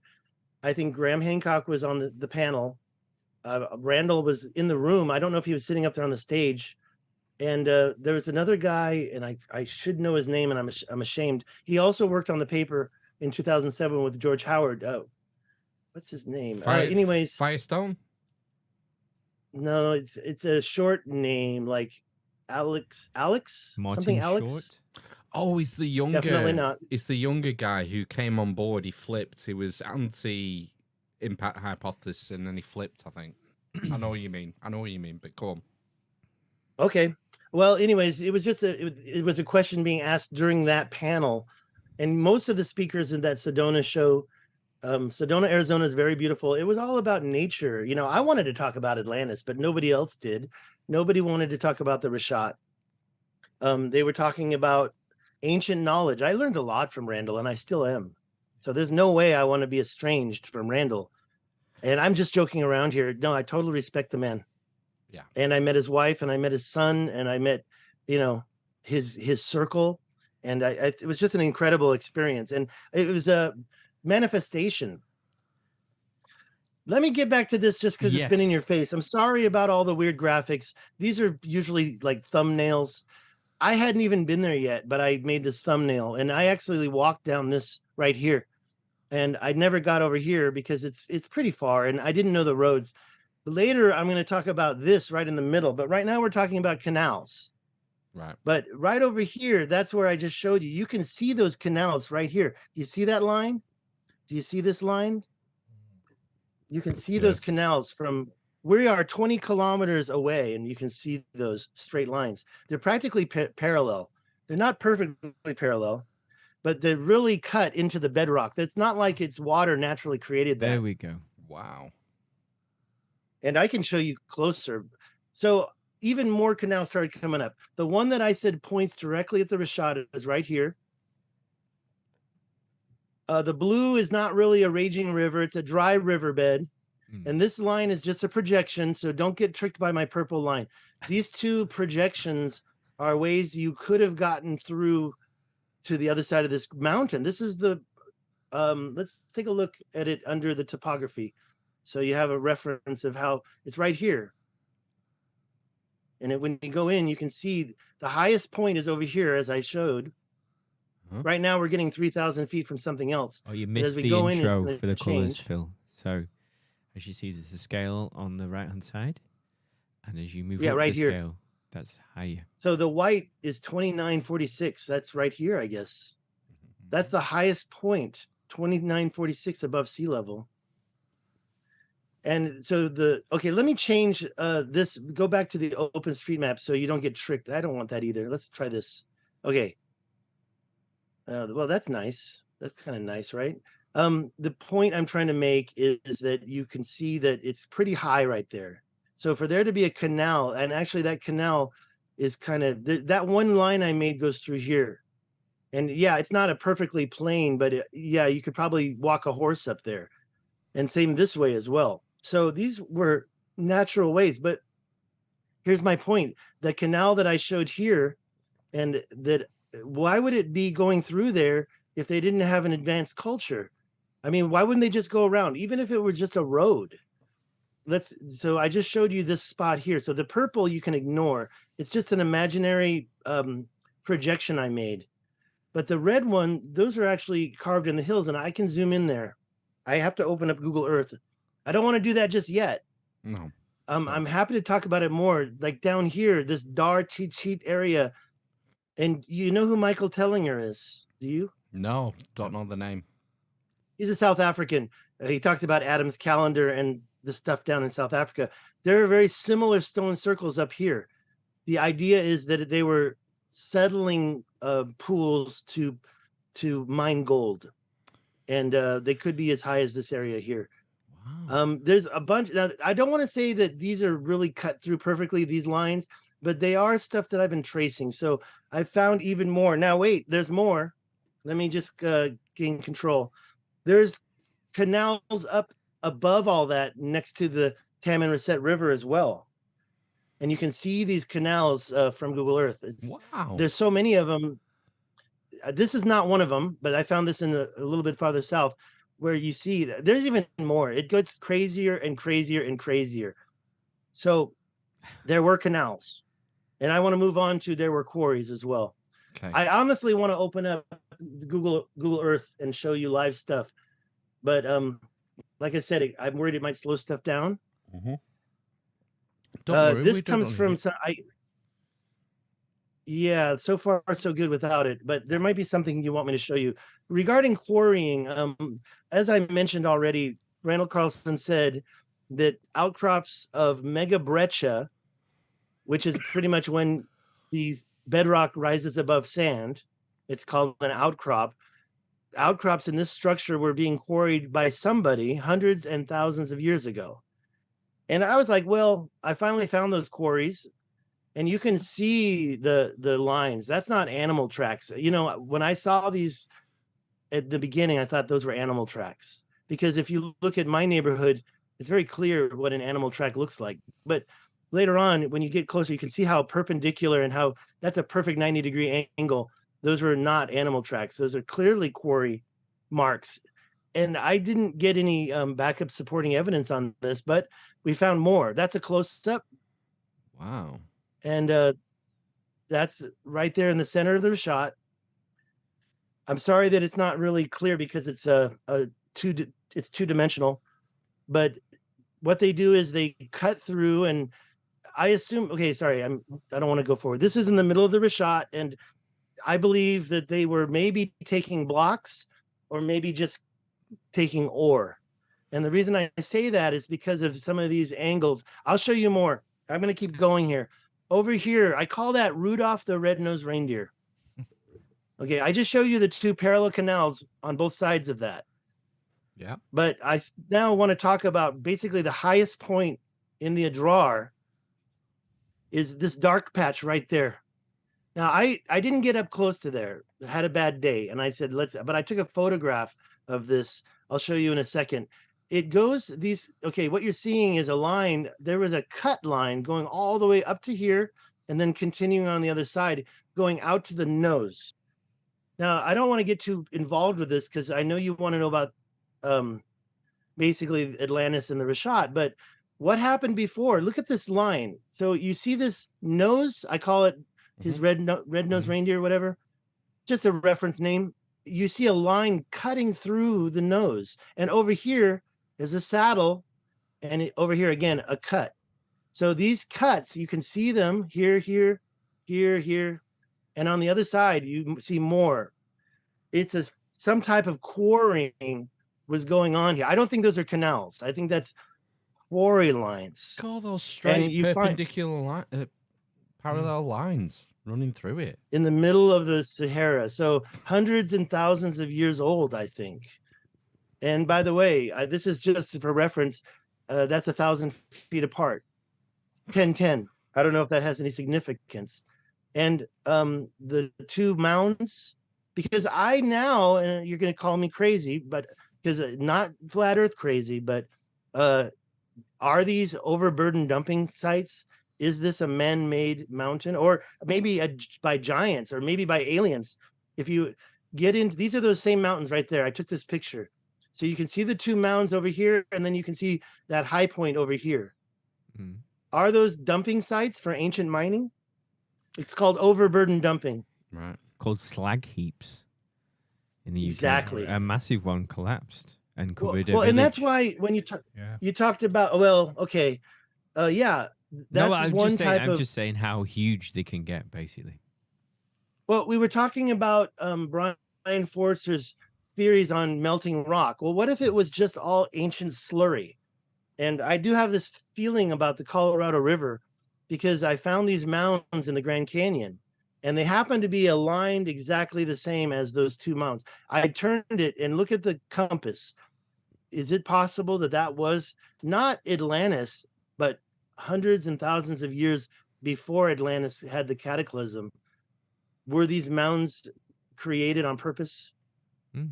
And were they done? By the way, the Grand Canyon has all sorts of quarries. And you can see these lines. And it's funny because it's not at 6,000 feet. And it's not by the river down at 2,000 feet. It's right in the middle at 4,000 feet. So people who say, oh, these lines, here's more. That's back in Atlanta, but this is the Grand Canyon. People who say, oh, that was from water. Well, why is it? Well, let me just keep showing you. I mean, I can't answer some of these questions myself. I'm asking questions. The same thing here. This is see this line right here? I'm sorry. See this river right here? Yeah. I believe that river went from the north side of the Richat Structure. It was cut through straight about 80 miles. I can't show you right now because I don't have it ready. But it comes through there and it goes. There's another thing here called the Imiert. All the stuff on top, it appears to have been quarried and shaped and machined. And there's this 45 degrees angle cut they seem to do. Now, in this case, it is actually pointing north because that's north. I'm sorry, that's north, but the angle cut is 45 degrees. But in some cases, you see this angle cut, it's kind of raw. You see, I wouldn't call these parallel lines, but what do you call it when it's not parallel, but they're still going in the same direction? And then you've got this angle of a 45-degree cut. Now, this is really important for some photos I'm going to show you later, but I'm willing to stop and talk about it. It's like a crosshatch, that, isn't it? Well, would you do that if you were taking stones for the pyramid? Or would you do that if you were just trying to take the ore? I don't believe they were cutting pieces of cake here. They were just trying to get that content. Get rid of it. And they were... Yeah, and it doesn't look like it was done by highly advanced people either. It looks like they're walking around and cutting that. This is on top of, I'll just show it to you here. It's right there that I just showed you. Hmm. So it's part of the Draar Plateau, but it's a separate piece. And who knows how much of this, I do believe there was a water flood that people look at this and say, oh, that's water. I don't know. Is it water or sand? Well, this is the thing, but wait till I show you this quarry up here. This one is the most beautiful ancient quarry I've ever seen in my life. Ooh. And I wanted to go there. But I couldn't get there. It was just too far. And I did hire a guide for that. And the guide slowed us down even more. I looked at this guide. I'm like, oh my God, look at this pathetic old man. What is he, 90 years old? It turned out that we were the same age. Tough paper round. Yeah, Now look at this. Now this, okay, so back again, right up here. What I just am about to show you is a little bit to the left. Mhm. Okay, so this is like I said, these quarry fields. Was this decorative? Can you tell me that's natural? Here's a great part. Now that thing I just showed you is over here now, but look at how straight these lines are, and how they go for so many miles. I used to think this was natural. I used to look at this and say, that is beautiful. Look what nature has done. But when I got a good look, I realized, see, in the top, they're not quarrying the top. They're getting down in the layer that's underneath the bedrock and closer to the water. That was that whole body of water I showed you. So I used to think this was natural, but then I started seeking more information and found some major stuff. Did you know that it's not just here? It's all over Mauritania. It's all over the Sahara Desert. This is the north side of the Richat Structure, and I'm pretty sure it falls in line with what Randall Carlson said. Somebody's been quarrying this area for hundreds and thousands of years, and over here there's a really special one I wanted to show you. Yeah. Because it's got these lines cut in. I know you can barely see it, so I added some help. The Google Earth is crap, but what you've got is parallel lines going in 3 different directions. Wow. I'll just go back. And this is not the only place. Down here, there's the same top of plateau type of quarrying going on. Oh. And that's way down there. And this is Utah. Who the In fuck Utah, has done they've- all this is- this? The Mormons. Exactly. Who the hell is what? Who the hell is who? Done all this excavating, this work. Oh, who has done this? Yeah, very good. Very good. Yeah, great question. I thought you said, who the hell is Don Almus? I'm like, I don't know who Don Almus is. You never heard of Don Who Almus? the hell has done all this? And here, this is the mainstream explanation. It's called needling, where these parallel lines suddenly appear. Now by the way, I don't consider Utah to be parallel. Well, there's a famous. come on. Sorry, there's a famous example of this, isn't there? We would say. Well, here let's in just the UK. Question. Well, sorry. I Is there? I'd love to go there. Yeah, well, I wanna it's see called it's hexagonal, isn't it? I think it's called the Giant's Causeway Yes, in Ireland. in Ireland. Okay, I'm gonna put that right now. The Giant's Causeway in Ireland. But it's hexagonal, isn't it? Yeah. Well, hexagonal I'm pillars. going to show you one that's okay. It won't do it. I tried to do a voice. I'm going to type it in again. The Giant's Causeway. I have one of those. Oh, there it is. Bushmills, UK. Is that, you said Ireland? It's in Ireland, yeah. Somewhere in Ireland, yeah. Okay, and by the way, that's the same thing as, I mean, is it impossible that this is natural? These are, how big are those? A man stands on there Pretty and big. I think like stepping stone. I don't know. Have you been? Stepping stone size, I thought. No, I've never been there. wow. So, but you can go in. Well, this is what's coming to my mind. I'm playing devil's advocate. Oh, Yeah. Yeah. For God's sake. Go ahead. Explain this away. Well, no, Purely natural. No, I'm not. Well, I'm just teasing you. what's coming into my head from the mainstream here is, you can go into a mine or whatever, and eventually sometimes you can find a cavern when you're mining down, and in that you will find natural crystal structures, and crystals For sure. form For sure. hexagonal Very shapes, or symmetrical, yeah, yeah. looking. There seems to be some kind of geometry Definitely is. that's sacred. There's, and I say this right there. You can see it here. Look, this is not parallel lines. I had no problem believing this was natural, but what I see happening here in a couple of them is the lines are going the same direction. So going back to this mainstream, if one straight line called weathering, or it breaks apart because why is it breaking apart? In Utah, they say it's because of the salt lake, the underground salt beds. But this same thing is happening everywhere around the world. Is it the same excuse? The thing I don't understand is if this line stays, okay, looking at number one, you've got parallel lines, this cubic mountain. No, that's a joke. But you've got these parallel lines naturally forming. Okay, I can believe that. But which formed first? This set of lines going east-west or this set of lines going north-south? Because if one is formed before the other, are they just simultaneously forming? So it's like like what you see here? Like what we see here in Utah? Or is the lines happening, one line happening before the other? And nature's Just asking amazing, questions. though, man. Nature is amazing. You just I have to blocked a look at guy the- saying that on my channel. So Yeah, he used to basically- taunt me. Basically, what we've got I mean, look, is underground giants mining crystals. Is what I'm feeling. okay, Nephilim. I question this area, and it makes me feel like there must, if indeed this is not natural, then they were done by giants, because these are humongous. I mean, you can see the road right there, or the river, or whatever that is.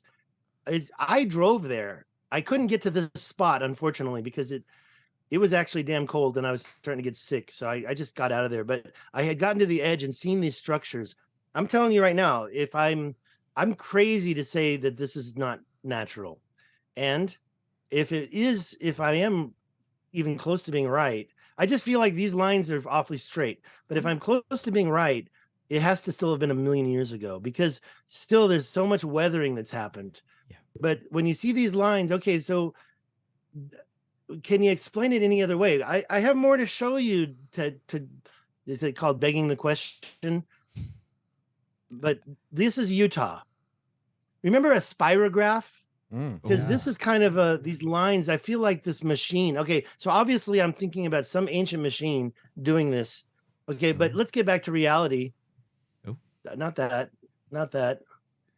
That's the Grand Canyon. I kind of what I've done here is gone to North America to show you other examples of these things. But I want to go back to the Sahara Desert because there's more over there. This is the Grand Canyon.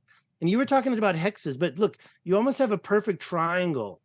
So you've got different directions, polygonal directions, not just parallel. What do you call it when in the needles I showed you going different directions, parallel lines? You've got a third set here. Without that third set, you wouldn't get triangles. So you've got a lines going this direction, lines going this direction. And lastly, what am I missing? One more set. This, and well, look at the triangle right there. This direction, this direction. They're a little raw. They're not perfectly parallel.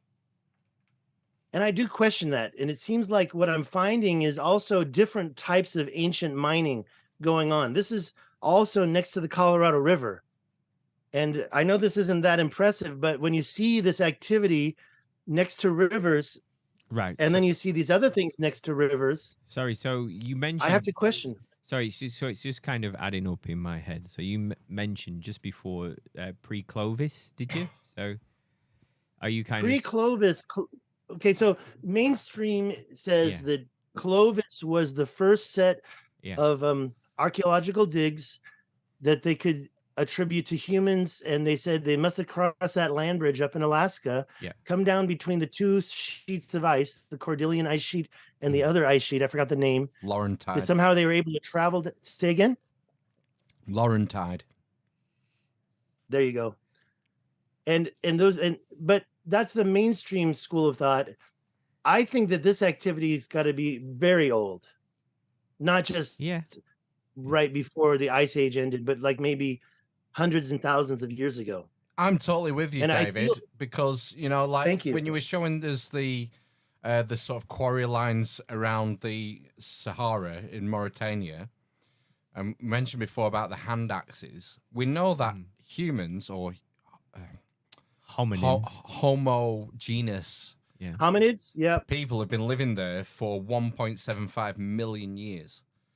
All right, we have 5,000 years of history. That is it. Right. People have been in that spot at the eyes of the Sahara for nearly 2 million years at the least. So you mentioned a name of an axe. I hear you. I understand your analogy there. Just wanted to say. We have a problem of scale. We have a problem of scale. Yeah. We think about We do. what's This is happening too big for humans. what's happening next week. What are we doing this Christmas? Have we booked a summer holiday yet? Right. We have written history that goes back 4,000 years. Yeah. But people have been living in that fucking spot in the Sahara for nearly 2 million years at the very least. But they, And were they not like- this is why we need to widen our perspective. I haven't even shown you some of the things. I'm probably not going to be able to show you today. I think one of the things I see a lot of are these perpendicular lines leading away from rivers. Are those Ooh. canals, or are they just water serving? I don't even know where this is. I think that's in Africa. But you see rivers, that's a natural river, no question about it. But then you see, oh, I think this is in Algeria. Then you see these perpendicular lines. I'm going to show you something in Algeria that's going to blow your mind. And but to answer your question, yeah, we've had a lot of cataclysms too, not just what is that? The Heinrich. I can pull it up. It's the Heimlich I think maneuver. that. Yeah, exactly. I did that just the other day. Oh no. Sorry, I was going to say the Hyman maneuver. Fuck! Don't say No. Don't say that. Hold on. I got photographs. I told you I'm a linguist. I told you I'm a linguist. No, I want to show you. I've got it handy. This picture from. You'll see what I was trying to say. I'm trying to pull it up. Hold on. Oh, it's giving me a hard time. Were you Hold trying on. to say the Heisman Trophy? There, you look at that. Okay, so that's something I put up 2009. No, I'm going to show you. It was something from Randall Carlson. It's showing. I'm having a problem with my Zoom doesn't want to let me see it, but I'm going there. I'm almost there. Randall Carlson. I have a lot of his slides, and what he taught me about the pyramids, the geodetic data embedded in the pyramids. Yeah. And the fact that whoever built it knew so much stuff that the Egyptians couldn't have known. Okay, I'm almost there. Sorry, almost there. Okay. What about this? You mentioned the 5,000 years. So this is from Randall Carlson. It's catastrophes in the time of man. Yeah. And this goes back not 2 million years, but it shows how many do you count? 1, 2, 3, 4, 5, 6, 7, 8, 9. Well, 10, 11, 12, 13, 14. that's the mainstream many different- view, isn't it? 150,000 years, is it? Yeah. Is that what it's saying? Well, I guess you're right. Yeah, this was, and now we know from science that it goes back 300,000. well, but yeah. Sorry, I'm I just agree saying. with you. And there's loads of examples of cataclysms. Heinrich event is what I was trying to say. The Heinrich events. We are There was 1, overdue. 2, 3, and I gotta Google all these. I gotta figure out what they are because they even have the end of Wisconsin age is a little bit different from the Younger Dryas event, which is where is that? Oh, here 12,900 is there. Yeah. Anyways, I was just trying to compliment what you had said. Yeah, we've had a lot of cataclysms too, but like you said, 5,000 years we're at the moon. We've got a Elon Musk has a car in space. Sorry, I probably yeah. shouldn't have done that. But I feel like we're talking about ancient mining. This is down in South Africa. Does that really look like a natural volcano to you? There's probably a skeleton of a giant in there. It's another. Yes. it's I'm with mound. giants right now. another slag heap. These mounds are, like you said, ancient slurry, barrow. mining slurry, could have created the walls in Peru, and it could have created. They had to get rid of this overburden, like you said, slag. Mm. And is it possible? This one's been truncated at the top. I mean, Yeah. is that? Look how conical that is. It's not a volcano. So I'm asking. Oh yeah, and I found all these mounds down there. This one, the one my favorite, that one here at the bottom right, that's my favorite one, because this is South Africa, and these ancient roads. I mean, that little speck, that little tiny white speck, is a house. Yeah. Yet you've got these two channels going out to. Was this a slag pit? Was it a settling pond? It breached. Something happened to it. But you follow this line out to here and go back this other direction. You can see it right there. And you find yourself at the mound that's along that same line. So that's a house down there. And it's not perfectly symmetrical. I think the giants were clumsy. Also, you see a different color with some of this stuff. You get a, I don't want to say what that looks like, but the color is completely different. I've found all these ancient mining haulage roads This is Lesotho or Lesotho. It's pronounced Lesotho, and that's the border of that country. This whole area has these ancient mining haulage roads. Michael Tellinger, take a look at what he says about that. We're gonna have to look into This that. is up in the Sahara. Go on. No, Michael Tallinger. We're gonna have to look into. That's a new one on me. I'm gonna have to look into it. But he doesn't talk about this. I did this. He Right. talks about smaller stuff. But I don't even want to get into South Africa. I Okay. want to show you the Sahara Desert, possibly the same stuff.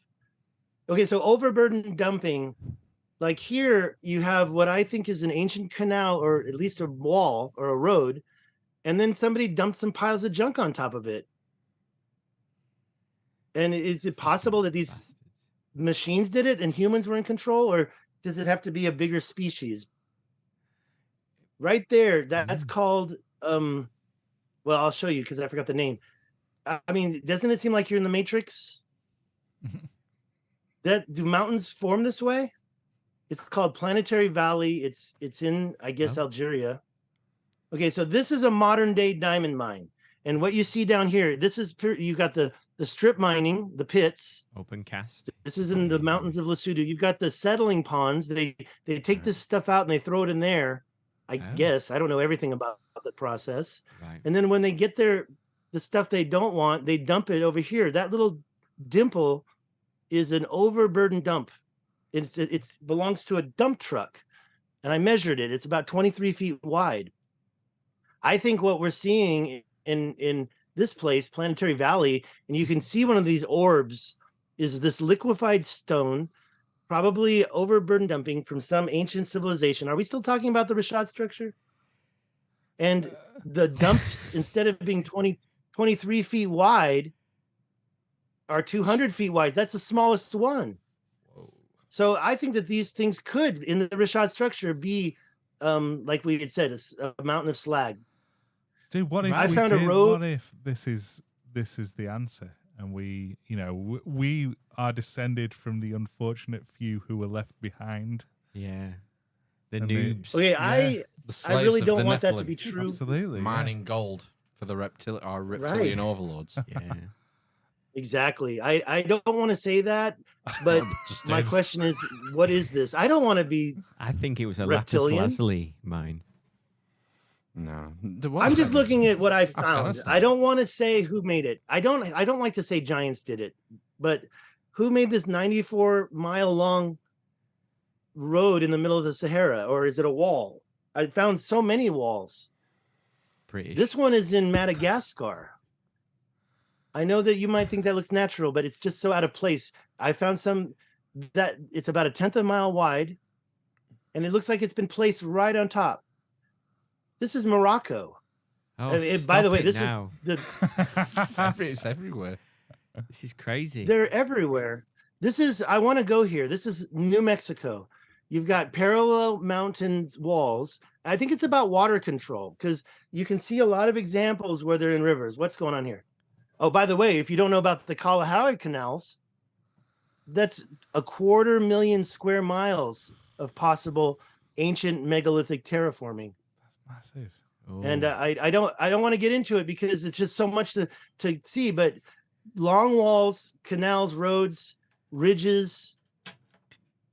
I'm just gonna keep moving here. Stop Yep. me Keep going. if you Bow. see anything. Pow. Go, go, go. Ka-chow. Yeah, ancient walls. I'm gonna show you. Look at that sand dune is 1,000 feet high, Madness. and that's going right here. Nonsense.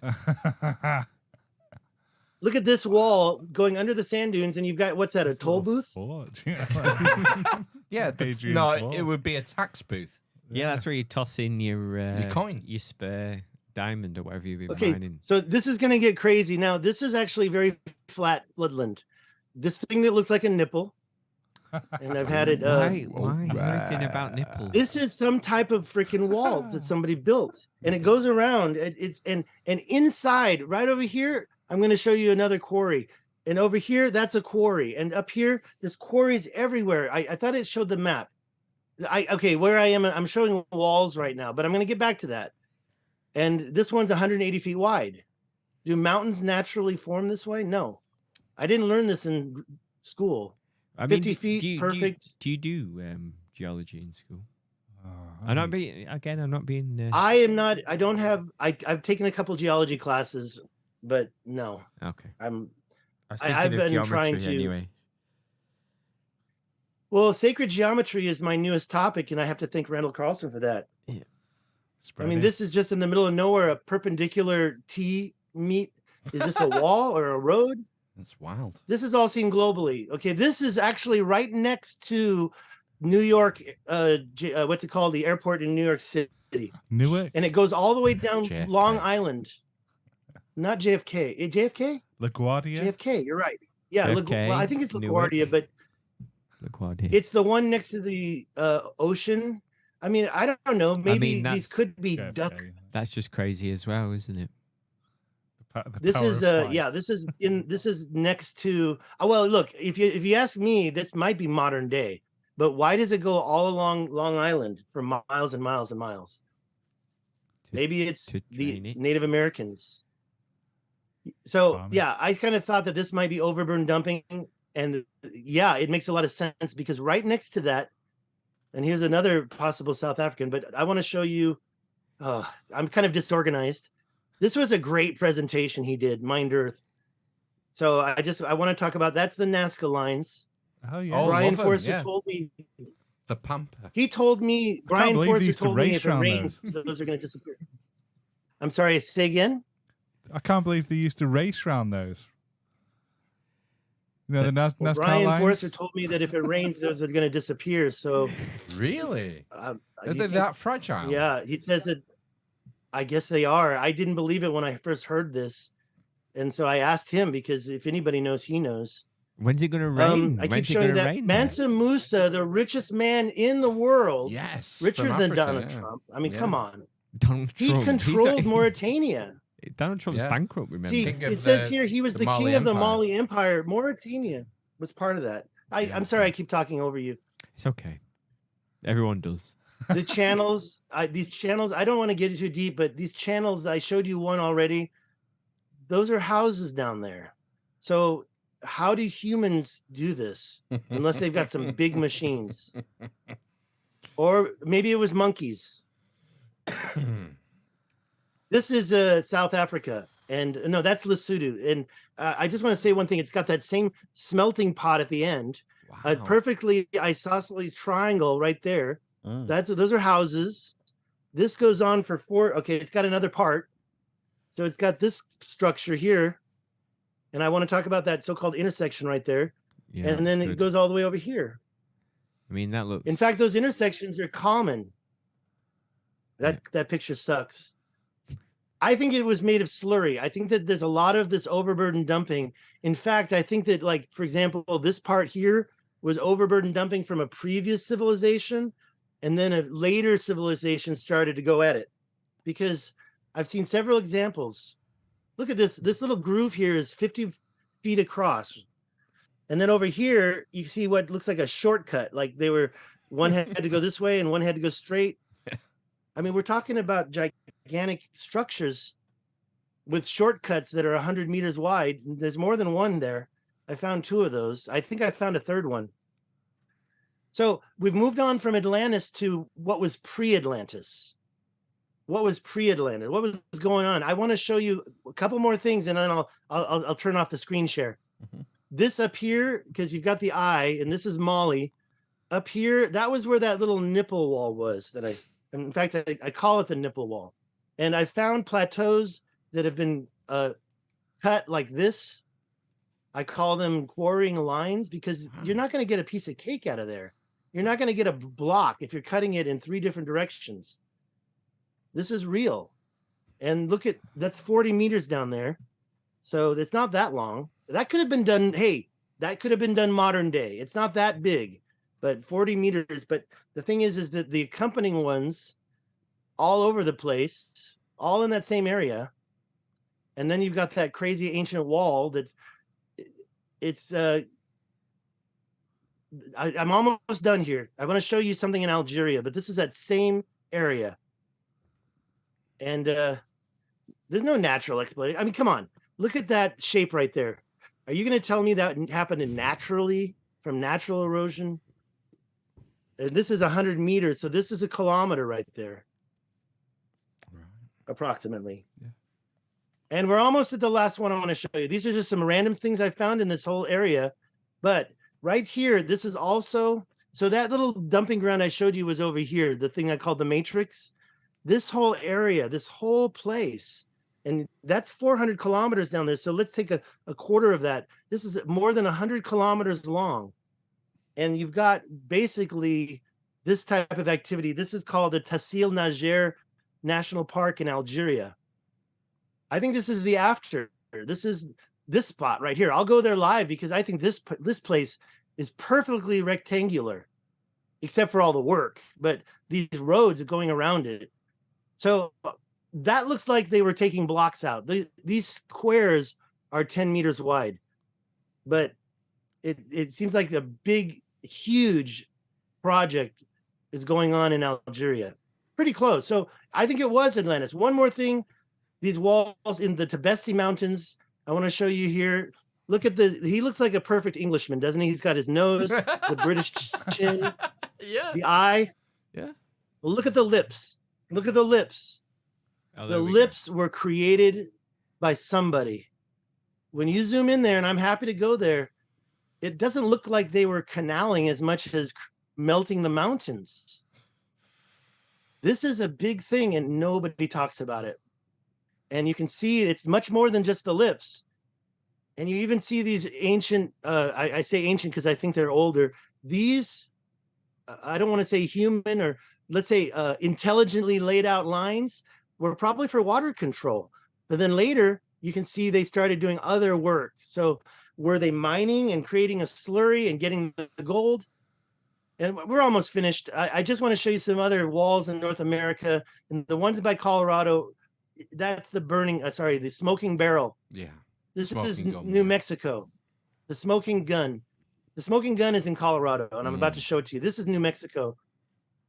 Colorado, this is just south of there. That's okay. This is Africa. That's the Kalahari Canals.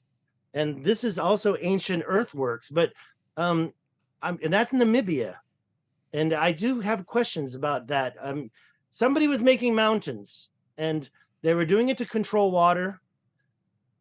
I mean, look, let's be honest. You could probably build that in your lifetime. You could probably create that. It looks like a dam. But what are they damming? There's no river. They're creating a place to make a settling pond to process gold, maybe. I'm a big talker when I wasn't there, but let's just say that I believe somebody was dumping. And this is north-south. I want to show you Colorado, and then I'm going to stop sharing my screen. But all over the Sahara, we find these ridges, and that's South America. That's Argentina. That's Argentina. We never learned this in geology class, how this is made. Well, we didn't have geology class in the UK. This is South Africa. Now, this is very symmetrical, and right next to it is this, also quite symmetrical with these nubs. And I don't know if that's a road or a wall. Get your mind out of the gutter. Even I hadn't even thought of that one. Are you talking about Ziggy Dan? Or? Yeah, we got a history with nubs. Yeah. Oh yeah, the nub master. He's great. Oh, I sent him a picture of some nubs in Taiwan. Sorry, that sounds terrible. I think this is a good example. This is a good example of what. That's Thailand. Get it right. It's Vietnam. I believe that this is like a little tiny basin that was created, and then you can see some of the overburden mining slurry still in there. I mean, which came first, the green bedrock? Well, that's grass, but the green part or the white part? How is that a naturally created mountain? South Africa. South Africa again. This is actually the North America. We're almost finished. The last one I want to show you is here. Okay, that's in Russia. I just want to say Russia has some very similar, they call them volcanic dikes. That's another term that'll get you demonetized. And if you spell it wrong, Definitely. D-I-K-E will get you an answer on ChatGPT. But if you say D-Y-K-E, you're not going to get a response from You get GPT. Dick Van Dyke. Mary Poppins. Oh yeah, and he's still alive. He got in a car accident. Like a so billion you years see old, these yeah. walls. Mm. They're called. I can't believe he survived. He went back driving again. Animal. Okay, so these volcanic dikes, they appear to be intelligently laid out to control water. This is the Spanish Peaks in Colorado. That's the way in front of them. So these walls going north from New Mexico all the way to the Spanish Peaks. Somebody was creating mountains. I drove through there. They put a tunnel in one of these so-called dikes. So I went right through that dike hole. And this is the last thing. These so-called mountains, I drove there. I was standing right there and I looked at that from the ground level. And to me, it looks like it's going underneath it. What kind of a volcanic dike goes up and over another dike? It's not a ripple. These are scissoring dikes. I call them the scissoring dikes of Colorado. Naturally? Okay, so yeah. Actually, okay, when I stood over there, You should rename them the this ridge Scissor goes Sisters. down. Exactly. You're not going to get monetized talking this way. It's fine. So you guys Too are late. monetized already, huh? Yeah, too late. Like Good job. Phil's Good. making like So $2 a week. I just want to say that standing over there, this ridge, like you say, oh, they just, whoever made this mountain, and I am going there by saying it, they just came up and over. But when you're standing over there, you notice that this ridge goes down and stops at the base, and this one goes down and stops. And it would actually allow a river to go right through there. So I think they're doing water control. I think it's a smoking gun. There's other bigger examples, but I'm not in Colorado, but I'm nearby. And you were talking about those 6-sided plugs that you found. What was that? The Giant's Causeway? Yeah. Yeah. Yeah, that same, damn it. I hate it when that happens. So that same shape is found here. Oh, great. That same shape is found here in our Devil's Tower.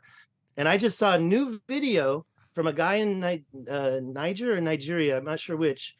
And they have another, they call it the Devil's Tower, and it's made with those same 6-sided shapes. Right. That you just gave me. I guess maybe I've seen those. Is it made of granite? All right.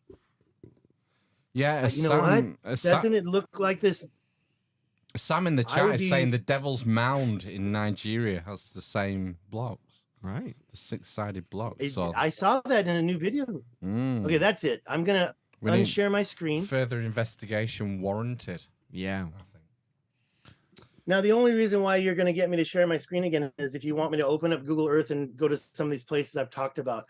It's going to be impossible. I want to go back to the Richat just because it's kind of my new passion. But with all this new stuff I've found, I don't know where to go next. I'm going to try my local areas here. I'm going to go to that New Mexico place. That makes sense. Yeah, I mean, it's opened up. I mean, yeah, the Richat Structure has stuff, canals, stuff that you can put your finger on, and it's got quarries, and then it gets crazy. And this has opened up a new world. Even when Jimmy had done his video that kind of made me look at the Richat Structure again on Google Earth, it was still like he was just opening the door, and I've learned so much more. Of course, Brian Forrester was my first, watching his videos. He likes to reload some, and I think they were so wonderful. And the first thing I ever remember seeing was the machining, the holes. Of course, you say polygonal, I say polygonal, okay? I probably You saying it say wrong. processing, I say processing. Everything's different. But the thing is that those polygonal walls, sometimes I get sucked in. They look to me now like they were some type of, somebody had control. You say, was it granite? Well, granite's supposed to be old, and they, heated up.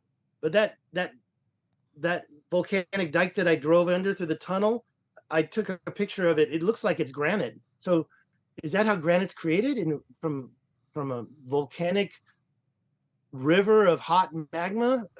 It just doesn't make sense. Well, I mean, am I going to bet my life that was done by a giant? Probably not. I'll probably just forget it and get a job somewhere.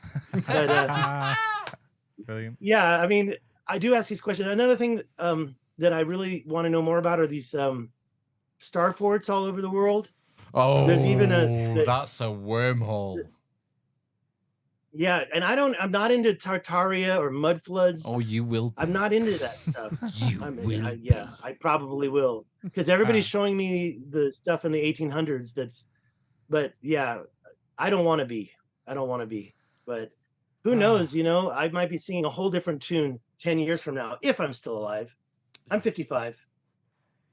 I got another 10 years on this planet, hopefully. Definitely. Stig, this has been absolute whirlwind. It has been. It's been a torrent we're of information. I know. we're rocking Where up do we to an start? hour now. Do you have anybody commenting, chatting, questions from the audience? Loads. But, you know, it's just... Yeah, we've got Ziggy Dan's in the chat for a start. Yeah, Ziggy Dan, yeah. The Nub Master. Yeah. Let's refer to him. He's But we're going to have to sign off. in the Western world. Stig, we're going to have to do this again. Yeah, for the second, Yeah, and if I'm second gonna half. reach out to you if I find out any more new stuff, I'll let you know. Here's the deal. Here's why my videos are so bad. Is actually Ziggy gave me a hard time, because what I used to do was, and you guys have a starting period, I would always live stream it the moment I found the stuff, and I would live stream it. But there's a problem with that. Number one, it takes I have to make sure it's monetized, right? So I'm checking that. I'm trying to play some music. And then suddenly something always goes wrong and it just turns into a disaster. But I still got to show the new information. So the reason why is because I could die tomorrow. And if I don't show it now, then somebody else is going to find it. But the question is let's know it sooner than later. I really want to know. And we're probably all going to die and never really know, right? That's the tragedy of it all. But well, it's also a passion. It's also the mystery of it, Stig. And that's why we're engaged in these subjects, because they are a mystery. And maybe we'll never know the answers, but guess what? That's not the point. The point is the journey and trying to figure things out as you go along. Oh, it's not the YouTube monetization? No. That was the YouTube dollars. I'm making $9 a month, so it's not about the money for me. And I don't really want to go. People tell me, oh, you got to do this, you got to do this, you got to get products, you got to get, I don't have time for all that. If I had time for that, I'd probably, I don't know. But the question is how much longer. I forgot to mention Zero Control. He's a guy that's also a Google Earther at Zero Control. He's done a lot of Google Earthing as well. I should have given him a shout out. Oh, we'll check him out. And yeah, well, it's driving him crazy. It's driving him crazy. He's gone mad. And sounds like from everything he finds, because it does. Your brain is just trying to understand why. I'm looking at the Giant's Causeway picture right now, and you know, I want to say, oh, that's obviously a geological reaction. Hey, that's what they crystals. say. That's what they say, isn't it? Yeah, they don't know. That's what they say, but it's beautiful. I'm going to go check that out right now. After beautiful. This. Well, and by the way, I'd love to continue the conversation in your chat. I didn't open the video because I'm worried about the sound quality, and I'm going to check it. And I do apologize if there's any echo. But what I would like to promise is if somebody has questions, ask them down in your chat. I'll share your video with my audience. I already have, actually. And let's keep the conversation going. Absolutely. Yeah. Comment down below. This has been fantastic, Stig. Nice to meet you. I will be. Yeah. And stay on the line. Can't get rid of me now. Oh, we're not. Just stay on the line while we play ourselves out. Yeah. And we're going to take a quick comfort break. Yeah. And we'll be back very shortly for part 2. It should be great. Yay. Right. Stand by.